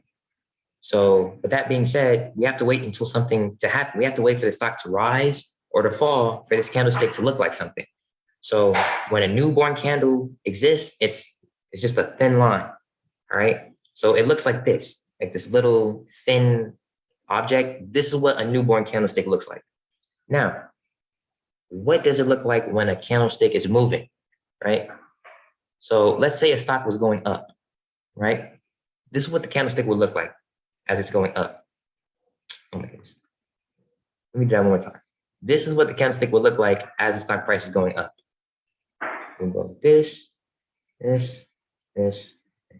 So notice how as the stock price is going up, the body of this candlestick is growing in size. All right. So this ties back into your question about how do different candlesticks have different sizes? And it depends on how much they're rising or how much they're falling in stock price.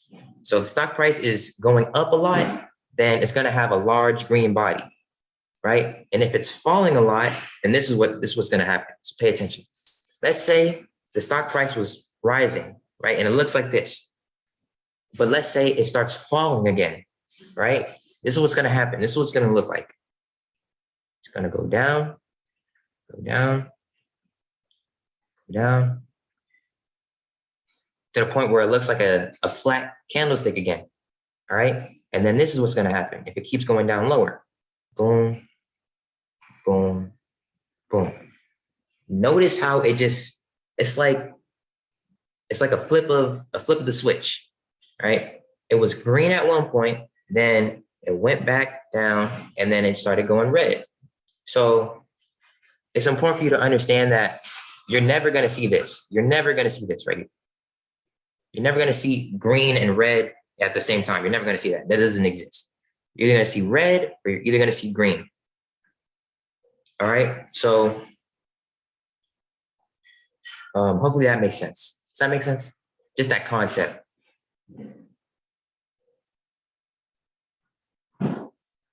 Okay, cool. All right. So what I want to tie this back into open, high, low, and close real quick. Notice how with the bearish candle, where it says open, right? The reason that says open is because that is where that candlestick started, right? That is where that candlestick started. So for example, if we take a look at this newborn candlestick in the middle, right? This little horizontal line, that's what's called the open, right? So every time you see a newborn candlestick, that thin line that it makes is called the open, right? Because that's where it opened at. Now, if it goes up from where it opened at, then it's going to be green, right? It's going to be green because it's going up from where it opened at. And if it goes down from where it opened at, then it's going to be red, all right? Because it's falling. Now, close. What does close mean? Close lets you know like where the candlestick ended at, right? Because we're gonna have more candlesticks following every other candlestick. So that was let me rephrase that. If you get what I'm trying to say, every candlestick is gonna end at one point in time, right? So after one candlestick ends, another candlestick is gonna follow. That's basically what I'm trying to get at.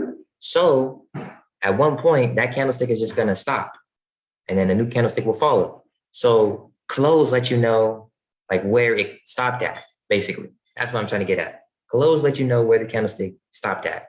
So if the candlestick is red, it's going down, right? And it stops right here.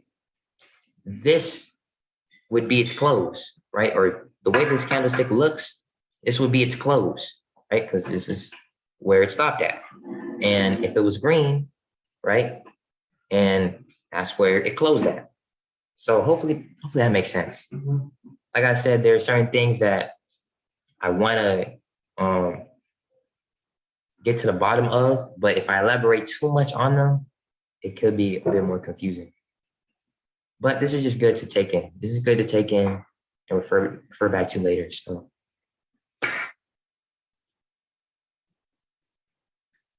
we're good. Top-down analysis. Top-down analysis. Top-down analysis is a way to analyze a stock's movement from a larger time frame. All right. So Let me slow down. Let me slow down because I want this to make sense. Let me repeat that. Matter of fact, let me drink some water. We're almost done with this section, y'all.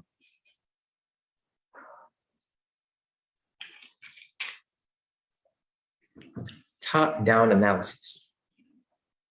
Top-down analysis is when you're analyzing a stock chart from a larger perspective and you're working your way down to a smaller perspective. So for example, it's like you're looking at a yearly chart, right? A yearly stock chart. So that means when I say a yearly stock chart, that means like with this, for example.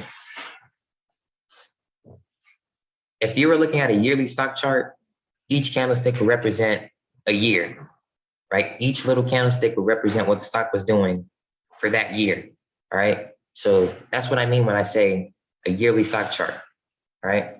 So you're working with a larger time frame and working your way down. So you're getting a larger long-term view of how the stock is moving. That's important. You have to know what it's doing long-term because that's something that you can fall back on, right? And then you're working your way to the smaller perspective because on a smaller perspective, it may be going down. Stock may be going down, but from a larger long-term perspective, it's going up, right? You're going to come across that. That's natural, right? So that being said, this is why top-down analysis, that's what it's called, top-down analysis. This is why this is important. You do this, you really do this every single time you come across a stock that you're interested in. So you're not going to do this frequently with stocks that you're familiar with, right? Because you already conducted top-down analysis. So once you conduct top-down analysis on a stock, you don't really have to do it again unless you want to. So top-down analysis is just one of those things you do to analyze a stock for the first time. All right. Now this is the main thing right here. Support and resistance. Support and resistance is, if there's anything I want you to get from this presentation, you must get this. Support and resistance. I'm literally, if there's anything I want you to get from this entire presentation, I want you to understand this. Support and resistance. Support and resistance are the main elements of charting stocks. So what are they? I got you. So support is the term used when you find an area on a stock chart that a stock likes to jump from. Let me say that one more time. Support is the term used when you find an area on a stock chart that a stock likes to jump from. So whenever you see an area and a stock is starting to jump up from that area, that's what's called support. Resistance is the opposite. Resistance is an area on a stock chart that a stock likes to drop from, right? Likes to drop from resistance. So let me say that, let me put it like this. Stocks jump from support, stocks fall from resistance, all right? Stocks jump from support, fall from resistance. So logically, as stock traders, what do we want? We want stocks to bounce off of support. We don't want stocks to fall from resistance because we're losing money, right? So we want stocks to jump from support. With that being said, a stock chart can and have, let me say that one more time. A stock chart will have multiple support and resistance areas, all right? There isn't, like, you're gonna have, it's like, how do I put it like this? Man, I'm trying to think of a good analogy, but I think that's the best way to put it. Like, a stock chart isn't gonna have one support level. It's gonna have multiple, right? It's like, man, I'm trying to find a good analogy, but that's the best way to put it. The stock chart is going to have multiple support and resistance levels, all right? It's just that some levels are more important than others, all right? Oh, let me put it like this, like a computer keyboard, right? There are certain buttons, there's multiple buttons, right, that you press, but some buttons are more important than others. There are certain buttons on my keyboard right now that I've never pressed, right? So that's what support and resistance areas are, right? Some are more important than others. So this is probably the best example of what I'm talking about. I should have showed you this as I was explaining it, but if you didn't get it, this is a visual example. So this visual example probably explains what I was talking about. So notice how, look at that resistance level, right? Every time that stock went up to that point, it started falling. That's what resistance is. And support is the opposite. Support is what we want. We want to see stocks at support because when they're at support, they rise. All right. So that is what support and resistance is. We want to see stocks at support because when they're at support, that means they can rise. All right. Usually, most of the time. Like I said, it's not 100% guaranteed with this, but this usually happens. All right. When you see a stock at resistance and you see a stock at support. Yep.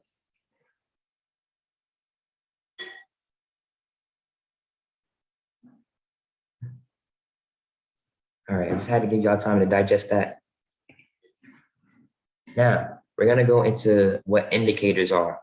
I'm not going to spend too much time on this because we already, like this alone, if you understand this image, good. That's good because that's really what I want you to get from this section, at least, because that is the main thing. So all this is just additional information to ultimately understand this. All right. So that ties into what indicators are. Indicators are just additional visual tools that help you to understand a stock chart. That's basically what it is. So they're indicators for seeing a stock's momentum, a stock's relative value. I know that sounds a bit, complex. It's just there's a bunch of different indicators for anything. If you want to see a stock's volatility, how it moves on a day-to-day basis, there's indicators for everything. There's a countless, let me put it like this, there's indicators being made every single day. And that's a fact. Like literally, you can make an indicator right now for something that you want to understand on a stock chart. That's how many indicators are being produced and made every single day. And you can have an indicator for support and resistance, right? But let me say this: you should never solely rely on indicators. All right, they should only be secondary tools.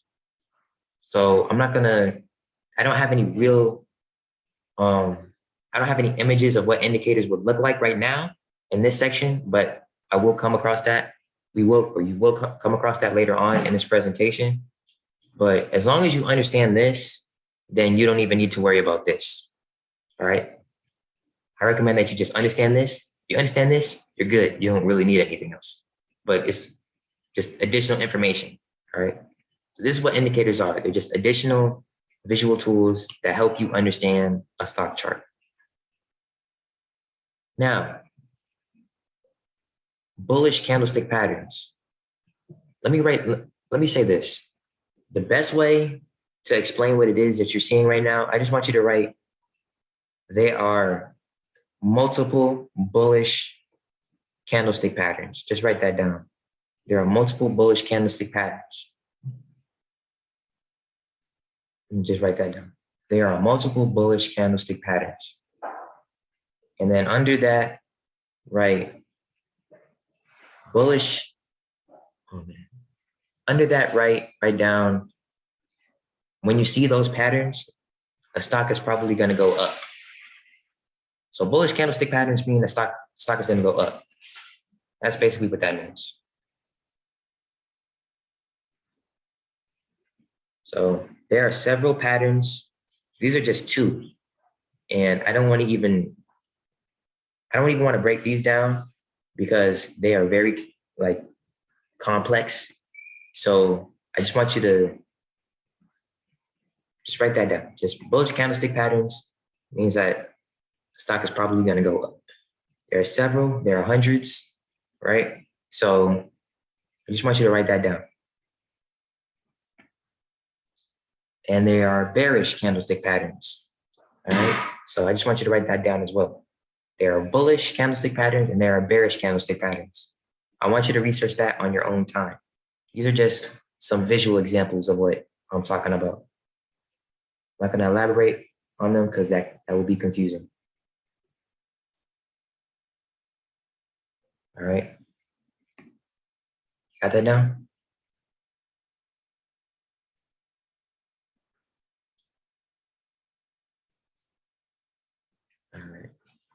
So, oh, goodness. Okay. So, what are moving averages? Moving averages are visual lines that basically show you the average price of a stock, right? So they're visual lines that show you like how a stock is moving on average, and they would be on your stock chart. So like, let me show you an example. That way it doesn't make things more confusing. This is what a moving average looks like. So this is an indicator. This is what I was talking about. They are indicators, right? That help you understand what it is you're looking at, right? They help you understand what it is that you're looking at. So these two images, they show you basically like, okay, the stock is going up, they're heading upwards, right? So if you weren't able to understand that by just looking at the candlesticks, this is what moving averages are for, right? So another good thing too, moving averages also act as support or resistance. All right. So in this image on the right, notice how every time those candlesticks touched that line, they started jumping, they started bouncing, going up. Right. That is what I mean when they say, that is what I mean when oh my goodness. Let me slow down. This is what I mean when I say moving averages act as support. Right. Now they can also act as resistance. Right. I don't have any images up of them acting as resistance, but I'm sure you can imagine it's just the complete opposite. They're falling. Stocks are falling from every time they touch these lines. All right. So this is what moving averages are. And this is what I use. All right. So that's just the basic definition. There's more to understand when it comes to moving averages, but just to get the basic understanding, I want you to just understand this. That is section 3. That is it for section 3. Now there's one more section. There's one more section, right? Or really there's 2, but I'm gonna combine. Well, let me say this. I'll go over the next 2 sections. All right. How do you enter and exit in stocks? All right. This is section 4. And we're also going to go over what stop losses and take profits. We're going to go over what those are. All right. We're going to go over what stop losses and take profit levels are. So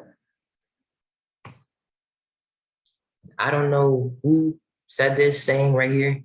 I know I'm going very fast. Don't worry. I'm going to send you the recording, but we're about to run out of time. We're going to go over the time limit, so that's okay. But trading is 90% psychology. All right. I don't know who said this, but it's just a well-known quote in the stock trading world. And that being said, you might be thinking, if trading is 90% psychology, then why do I got to learn all this additional stuff and all of this? And if that's the case, psychologists should be investing in the stock market, right? And technically, you're right. That's what psychologists should be doing. But the thing is, you have to be your own psychologist. All right. So believe it or not, it is true that like you have to understand the different technicals and understanding charts and understanding what buttons to press and understanding PE ratios, earnings per share, economic events, all that. But if you don't have the mindset to do all of that, then it doesn't really matter. And that's true. Like you really got to have the mindset to continue on with this. I'm going to skip this one. This just ties back into what we're talking about with bullish candlestick patterns and bearish candlestick patterns. So we don't need to go over this one right now. What I will go over is this though. What is the VIX? The VIX is short for the volatility index. The volatility index is just as it sounds. It is an index that tracks how much volatility is in the entire stock market.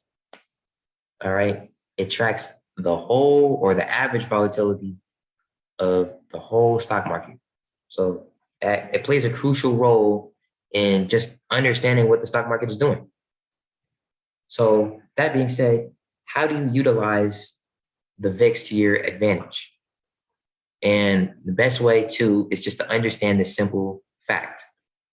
Usually, when the VIX is up, the market is down. Usually when the VIX index is up, the whole stock market or most of the stock market is down. And vice versa. When the volatility index is down, the stock market is bearish. Now, why is that the case? Why is it that there's an inverse relationship between the volatility index and the stock market? And the reason why is because from my research, whenever people sell, there's more volatility naturally from my research. So that's why there's this relationship that's inverted between the two, right? So I'm not sure if that's 100% true, but I do know that when the VIX goes up, the market goes down. So that tells me something. So that's just important for you to understand. And it's important for you to understand because you'll know when to enter or exit the stock market by studying the volatility index. All right. So I'm gonna give you like 10 seconds to just digest that information. All right.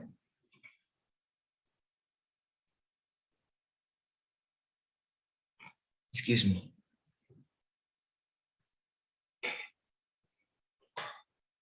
Now, what are profit targets? All right. Profit targets are levels we as traders identify. Profit targets is something that we find by looking at a stock chart. All right. Profit targets are something we find by looking at a stock chart.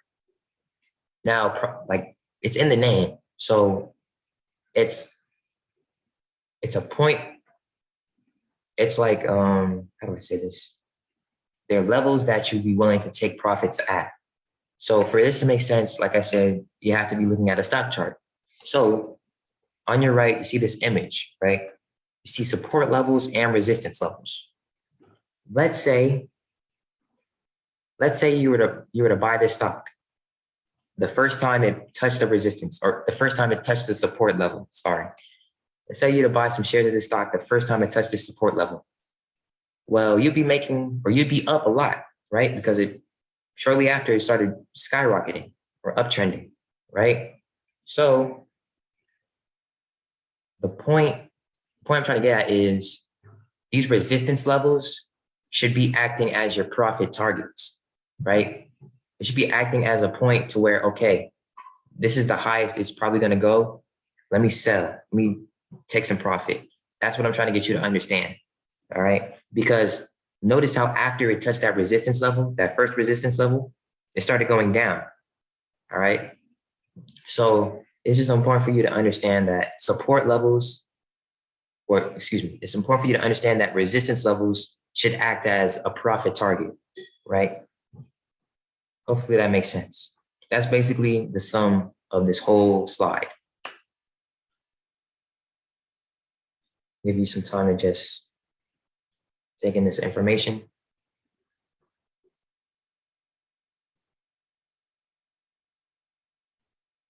All right. Stop losses. Stop losses are levels that we excuse me. I was thinking about the last slide, excuse me. Stop losses are levels that we identify by looking at a stock chart. All right. With that being said, it's the opposite. It's like the whole opposite of profit targets. So stop losses are, if you don't know, they're basically like your insurance. Not insurance, but like they're like your safety measure. So it's a way of cutting your losses. So if you buy a stock and it's going against you, you're starting to lose money, well, you can't just stay in it forever, right? Because you're going to lose your whole investment. So as a means of protecting yourself from losing more money, you just sell what you have. You cut your losses, right? So with that being said, for example, let's say you were to buy this stock at that resistance level, right? When it touched that first resistance level, let's say, oh, now is a good time to buy it, right? It's when, ironically, that was the worst time to buy it. Let's say you bought it, right? You bought it right then and there. Shortly after, you'd be down. You'd be down. And instead of just staying in that stock, hoping, praying for a recovery, you should cut your losses. All right. So this is what a stop loss is for. It's like to cut your losses, right? Now, stop losses, yeah, that's the best way to put it. That's the best way to put it. That's the best way to put it. Stop losses are just a way of cutting your losses. All right. You can set your stop losses at support levels. All right.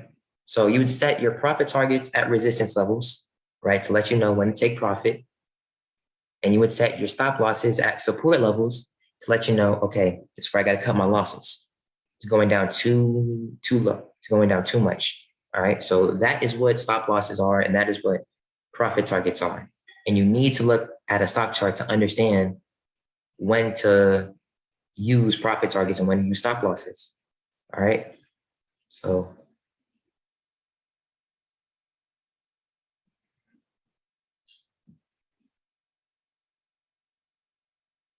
cool. Now this is when we go into something called psychological analysis. All right. Psychological analysis is the forgotten art of trading. So there's really three arts of trading. There's fundamental analysis, technical analysis, and psychological analysis. Psychological analysis is a forgotten art. And the reason why is because it's not necessarily that it's forgotten. It's personal. It's personal to everybody because everybody has a different mindset, right? So it's like, the point I'm getting at is when you're trading, you're going to be emotional, right? It's natural. It's natural. You're going to be emotional, whether you want to or not.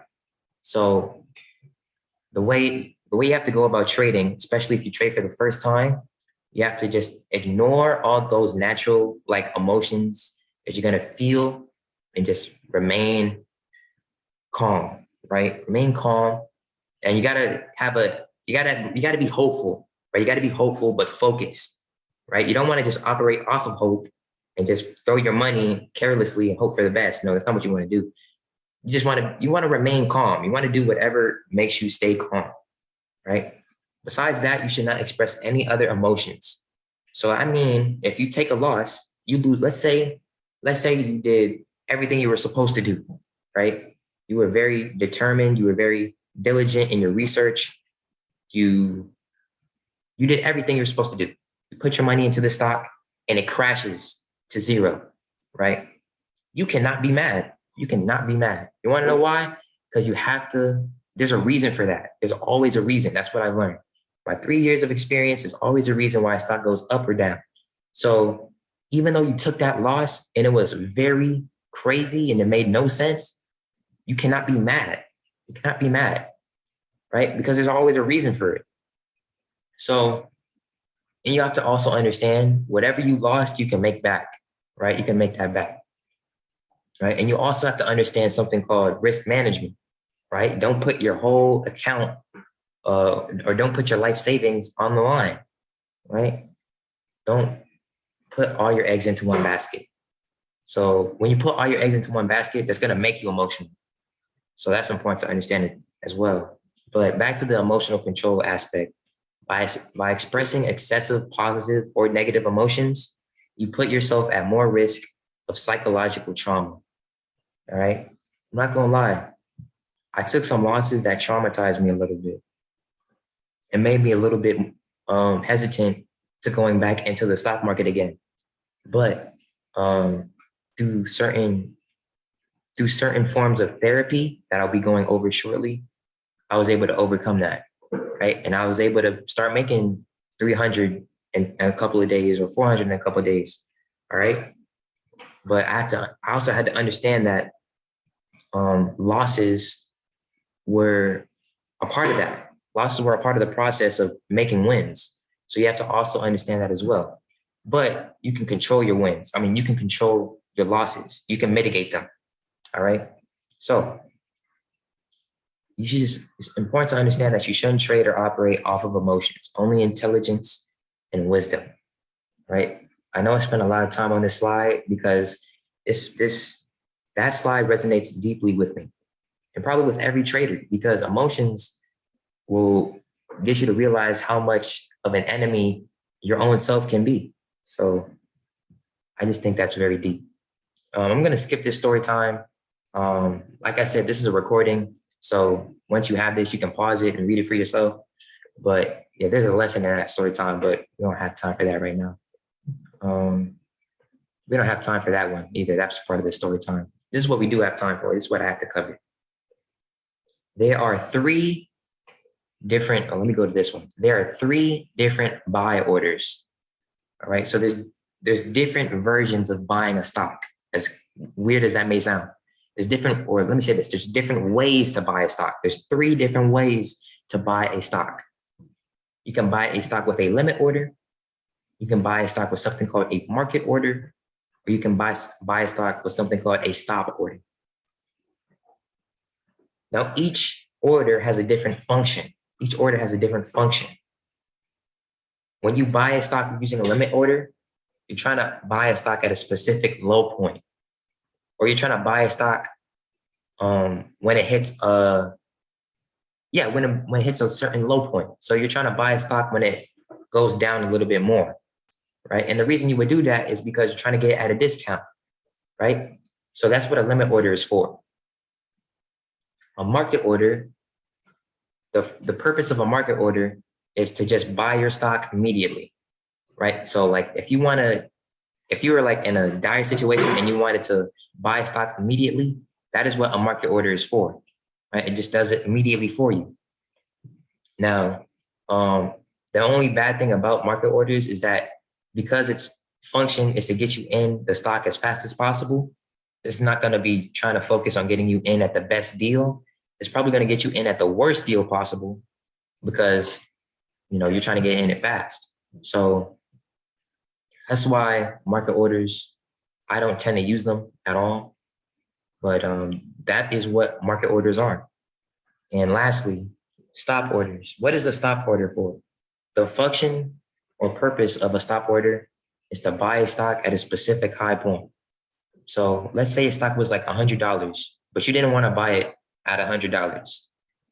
You wanted to buy it like when it went up like $105, right? Because there is some bad news that came up about it, and you think it may go down, but in case it goes up, you just want to be ready, right? So you have a buy order set to trigger when it reaches $105. That is what a stop order is for. You would place it above the stock's price, right? In hopes that it's going to keep going up higher and higher. So that is what the different orders are. That's the different functions. If that doesn't make sense, that's cool. You're going to have to evaluate it and elaborate it on your own time through research. Use investopedia.com. Sell orders are very similar, but the limit order is the opposite and the stop order is the opposite. So what I mean by that is when you sell a stock using a limit order, you're selling a stock at a specific profit target. So you're selling a stock above where it's currently at, or you're planning to sell a stock above where it's currently at. So if a stock is at $100 and you plan on selling it when it reaches $200, that is when you would use a limit order, right? That's what you would use a limit order for. A market order is the same thing. You're just selling it immediately, right? Lastly, stop order. The stop order is when you would trigger your stop loss, right? So it's when you plan on selling a stock at a certain stop loss, right? So you would place a stop order below where the stock's price is at. So if a stock is at $100 and you don't want it to go down, right? You would set a stop order at like $95, right? So that way, if it does go down, you cut your losses and you protect yourself from losing more money. So that is what the different sell orders and what the different buy orders are.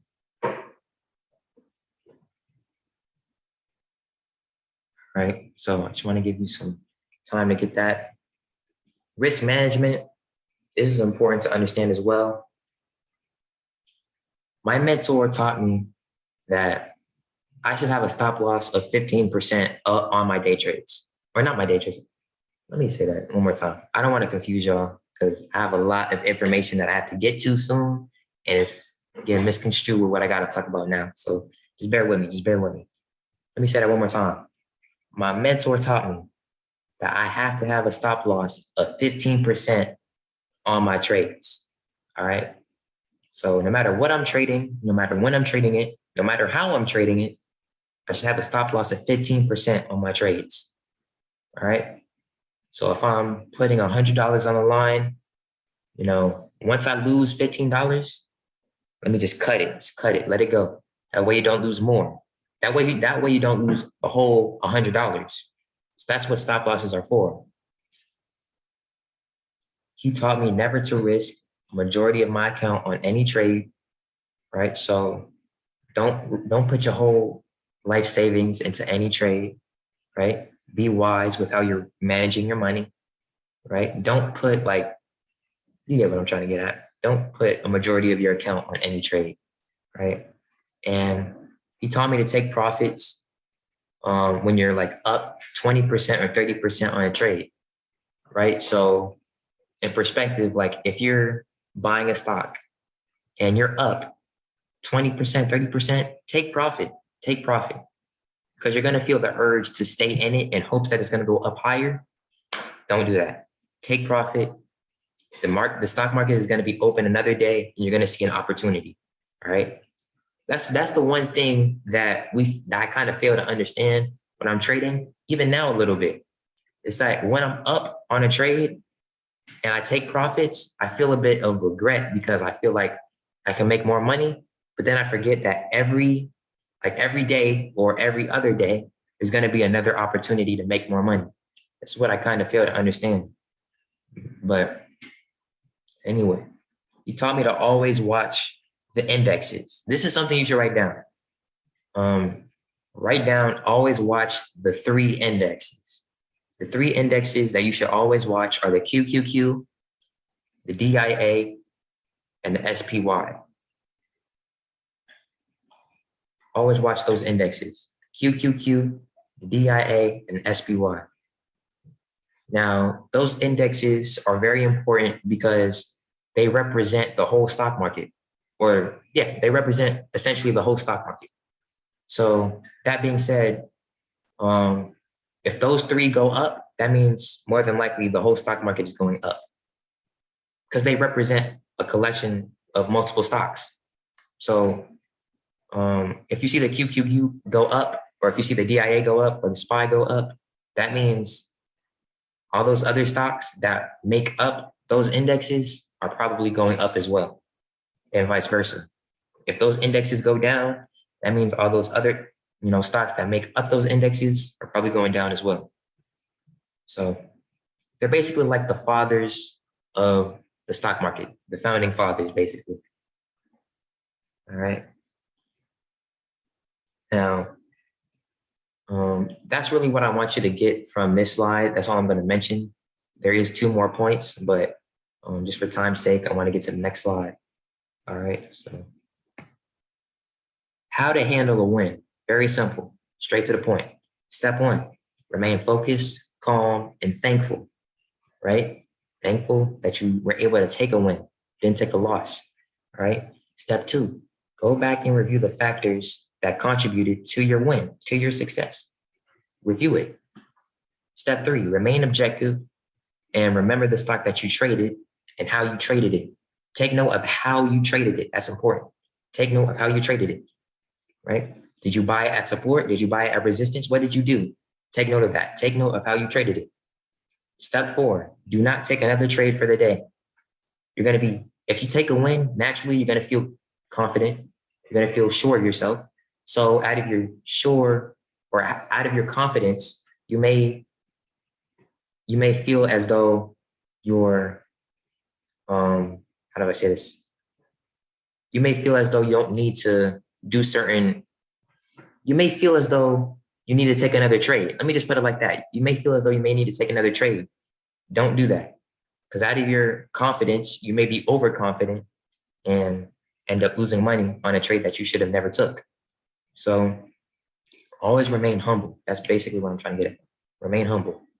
Step 5, shut off your trading platform for the day. All right. Don't force any trades. You don't want to force trades. If you see an opportunity, go ahead, take it, but take the proper steps. Don't skip steps because you feel like you don't need to because you're confident that this is that or that is this. No, don't do that. If you do that, you should just shut off your trading platform because you're going to take a loss. So don't even go through that. And basically the same applies to when you're taking a loss. Even when you take a loss, you should remain thankful and calm and focused. Because I noticed from my experience, when I do those three things, even when I take a loss, I realize the lesson quicker. Every time I take a loss, I learn something from it. I learn, oh, okay, this stock had this going on, right? Had bad news, or it was because inflation, there were some reports about inflation, which impacted the stock market. There was always a reason that made sense that I found out later on after I became calm, focused, and objective, right? So go back, review the factors that contributed to your lesson, right? And step 3, remain objective, review the stock, and review how you traded it. Don't take another trade, and shut off your trading platform. That's it for section 4. That is it. Now I'm going to go straight through to section 5. This is the last section. So excuse me for the voice crack. This is the last section. It's probably the shortest. Section 5, the 7 deadly trading sins in psychology, right? The 7 deadly trading sins in psychology. All right, let's get straight into it. Like I said, this is the simplest section of the entire presentation. There's no algebraic formulas or equations. There's no additional chart patterns. There's no confusing terminology. It's just an easy light bulb, right? It's easy, slam dunk. All right, so let's get right into it. All right, so as you see, this is a quote of mine. This power can be destructive when in the wrong hands. Oh man. Okay, so you may be wondering why I have a picture of myself smiling in front of this destroyed city. And it is because it represents how destructive I was of my own account when I was first starting out trading, right? I didn't know that what I was doing, the actions I was engaging in. When I say the actions I was engaging in, I mean the way I was doing research, the way I was buying and selling stocks. I didn't realize how that was setting myself up for failure, but I thought I was doing the right thing. All right, so that's what that represents. Our brain's natural response to anxiety or loss. So like I said, whether you want to be emotional or not, the likelihood that you will be is very likely. And the reason why is because your brain is going to naturally respond to certain situations and certain circumstances. So the brain triggers your fight, flight, or freeze response depending on what situation you're in, right? Your brainstem is responsible for your involuntary actions, such as your heart rate, and your limbic system is triggering survival emotions because it understands it's confronted with a problem.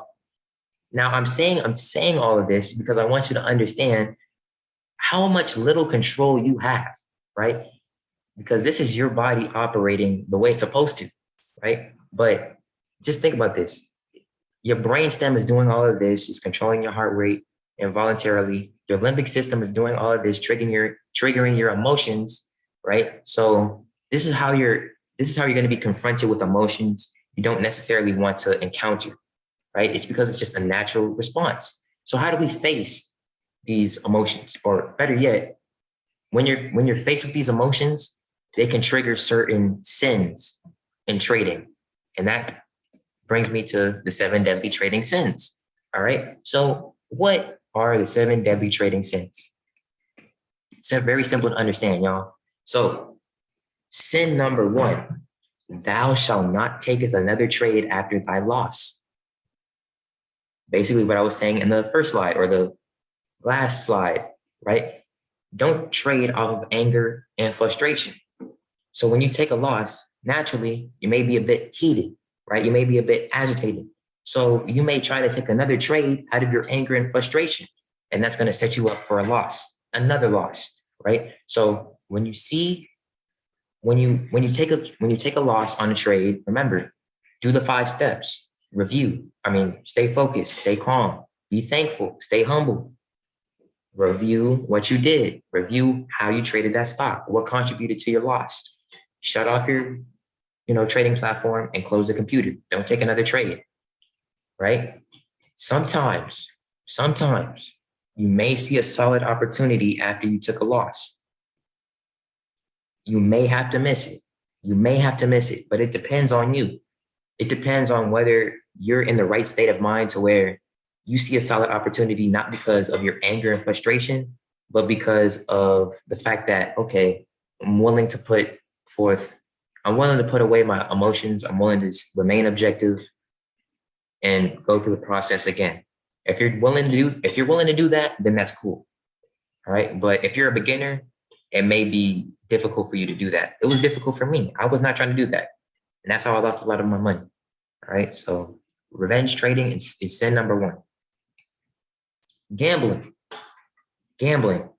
Stock market is not a gambling mechanism, but you can treat it like a gambling mechanism. So what do I mean by that? I mean, thou shalt not risk it to trade based on thy hope. So what I mean by that is, don't get into a habit of taking trades based solely off of hope. All right. I'm not saying you shouldn't have hope when you're taking trades. I'm not saying you shouldn't be confident in, what you think will happen. I'm just saying, don't put your money in something just because, oh, I have hope. What I'm trying to get at is, don't take a trade and you not do any research. Don't take a trade and you not do the proper steps to, study this, study that. Don't take a trade because you feel like you're in a good mood, right? You feel hopeful of something that you're not even positive of, right? Don't do that. Don't do that, because I've done that. It doesn't work. No, it don't work like that. It's not, the stock market is not a magical type of thing. It's strategies, it's ways that you got to make money in the stock market. And just putting your money out there is not the way to do it. All right. I'm not saying don't have hope. It's not what I'm saying. I'm just saying it's a process. All right. So gambling, don't do gambling. Right. Always do enough research to where it makes sense for you to take a trade. Emotional attachment. Sin number 3.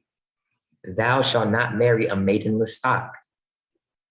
Yeah, stocks are not meant to break your feelings. So if the stock goes down or it does something that you don't want, right? Don't develop an emotional relationship with a stock, right? Because it's it doesn't make sense, right? It's business, right? So that will lead to psychological trauma if you do. If you develop emotional relationships with a stock's price, that will lead to psychological trauma. All right. I'm speaking to you from experience here. So don't do that. Sin number 4, fear of missing out. Thou shalt not feareth missed opportunities. Sometimes you may see a solid opportunity after you took a loss, right? And you may be scared of the fact that you're going to miss out on it. So you take a trade, right? Don't do that. Don't take trades because of the fact that you're scared that you're going to miss an opportunity. Don't be scared that you're going to miss an opportunity. I'm going to be honest. Why would you be scared that you're going to be missing? Oh my gosh. I need water, y'all. Y'all got to bear with me. I need some water. All right. Excuse me. Let me say that one more time, very slowly, so that way I can complete my thought. Thou shalt not fear missed opportunities. All right. Sometimes you may see a solid opportunity, right? And out of the fear of missing out on that opportunity, you may try to take a trade, right? And you don't want to do that. Why would you fear missing out on an opportunity when you miss opportunities every single day in the stock market? I'm going to be honest. The stock market is an opportunity machine. There are certain opportunities you're going to miss every single day, but that should just inspire you to continue going hard every single day. All right. That doesn't necessarily mean put your money on the line every single day. That just means study the opportunities that you miss, so that way you can develop a strategy to profit off of those opportunities. All right. So that should make sense. Hopefully that makes sense. That's sin number 4. Sin number 5, slothfulness. Thou shalt not perform as a sloth. Yo, if you see an opportunity, act on it immediately. That doesn't mean buy it immediately. That just means get to researching, get to studying what it's doing from a chart perspective. There's a process. Y'all know the process: fundamental analysis, research it, right? Chart it, find support and resistance. These are the basics. This is what we went over. So when you just buy something just for the heck of it, like, you're setting yourself up for failure, right? And imagine not willing to put forth the effort to do research or any of that and still acting slow. Like, you're just being like, I guess. And then you're just acting slow on the opportunity. Like, dude, come on, act fast. You gotta act fast, right? And this is not me condemning you. It's actually me condemning my younger self, because this is what my younger self would do frequently. So don't think I'm talking down on any of you. I'm not doing that. I'm talking down on my younger self. All right. So remember, do research, chart, do what you got to do. Remember the basics. So fear is sin number 6. Thou shalt not have it fear. Scared money does not make money. All right. You cannot be scared to take an opportunity. If you see an opportunity in front of you, you should take it. Right. But let me say this. Careless money does not make money either. So you can't be careless. So, like, there's a difference between bravery and carelessness, right? There's certain things that differentiate bravery from carelessness, right? So I'm sure you know what those are. It's just, you have to understand when you're careless with your own money, right? You're setting yourself up for failure. Going through the process of doing research when you have to do research, charting when you have to chart, studying when you have to study, is not being careless. It's doing your due diligence, right? When you're not researching, when you're not charting, when you're not studying, when you should be studying, right? And just buying something because somebody told you or because it looks good, whatever that means, that's careless. That's careless. All right. So that's what I mean when I say careless money does not make money. All right. And lastly, thou shalt not put himself on pedestal. All right. Sin number 7 is ego. Ego, y'all. Never let yourself think that you're better than the market. But never let yourself think that just because you won in one stock trade or a couple of stock trades that you're better than the market. How can you be better than something that you're trying to profit off of, right? Because the market is going to be here every single day. We're, as traders, we're just trying to get a piece of that pie, right? That the market creates on a day-to-day basis. So we're not better than the market. We're just trying to profit off of the market. All right. So you always got to remain humble and just keep yourself in check emotionally and psychologically. And that leads me on to my next point, psychologically. I mentioned how through my carelessness when I was first starting out with my trading journey, I was creating psychological trauma for myself. I became hesitant to taking certain trades out of fear that I would take a loss, right? And this book and some of the elements that are mentioned in this book helped me to overcome that trauma. The book in question is called Dianetics, The Modern Science of Mental Health. All right. This is written by L. Ron Hubbard, and he basically just breaks down the basic elements of psychological healing. It's a really good book, y'all. I recommend that you'll read it for yourself. And it's literally a whole process of mental healing. This is what psychological analysis is. All right. Now, I'm not saying L. Ron Hubbard is the inventor of mental healing. I'm not saying that. He's just breaking it down. He's just breaking down a process, a way of many ways, which I'm sure that you can go about healing yourself. And I do agree with many of the ways that he mentions. So I do recommend that you check it out. And you don't even have to get a hard copy. I'm sure there may be a PDF online, or there is some videos on YouTube that you can watch. So check it out. With that being said, mental health is like the mind is the most valuable asset that you have. The mind is the most valuable asset that you have. So don't engage in activities that are going to destroy your mind, right? Because you're not going to get a new one. Dang, that's deep. I got to make that a caption. I got to make that a new Instagram post and have that as my caption. Damn. Okay. Anyway, according to multiple sources, roughly 75 to 85% of traders blow up their accounts. All right. Think about that. 75 to 85% of traders blow up their accounts. So with that being said, this is true because I blew up my account. This is when I say blow up your account, that means you lose all the money that you started with. All right. So let's say you started with $200. You ended up losing all of it throughout your trading journey. All right. Roughly 75 to 85% of traders have blown up their account. I am one of those people. All right. And the reason why I made this whole presentation is because I want to provide you with the basics that I did not have, the basics that I did not understand, right? Which contributed to me blowing up my account. I honestly believe that if you expound and do more research on the basics that I provided you in this presentation, you won't blow up your account.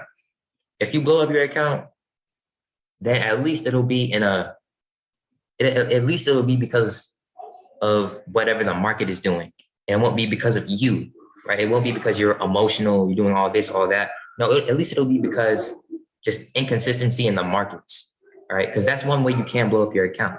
Just inconsistency with certain patterns and whatnot. At least that's not you, right? So I'd rather that than anything else.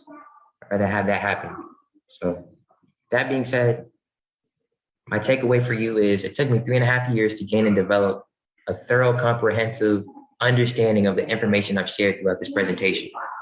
My takeaway for you all is that you have a solid foundation of the fundamentals of stock trading and investing. Excuse me, y'all. That's the TV. That's the TV in the background. I'll turn that down. All right, my fault. My takeaway for you all is that you have a solid foundation of the fundamentals of stock trading and investing. All right. That being said, congratulations, you made it to the finish line. I know that was a lot of information to take in. If y'all don't know, that was 90 slides that y'all just sat through. 90 slides of information.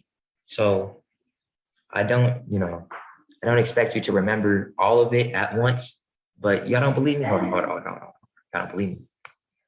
Look at that. 91. That was 91 slides. So I was wrong.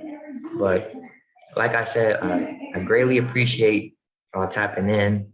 Man, this is just information I wish I knew when I was starting out.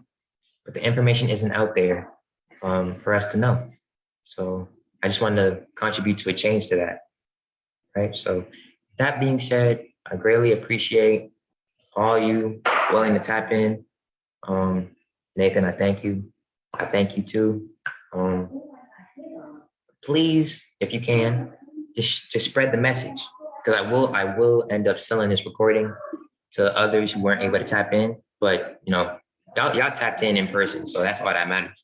So y'all gonna get the recording regardless, free. So, but once again, thank you so much. Thank you to the viewers. If you're in the recorded version, no hate towards y'all. I know things happen. Point is, y'all getting the information. That's what I want. All right. So with that being said, thank you for tapping in. Thank you for sitting through this whole presentation slideshow. That being said, I gotta attend certain things. So thank you. Salute. Love you. Peace and love. Peace and love.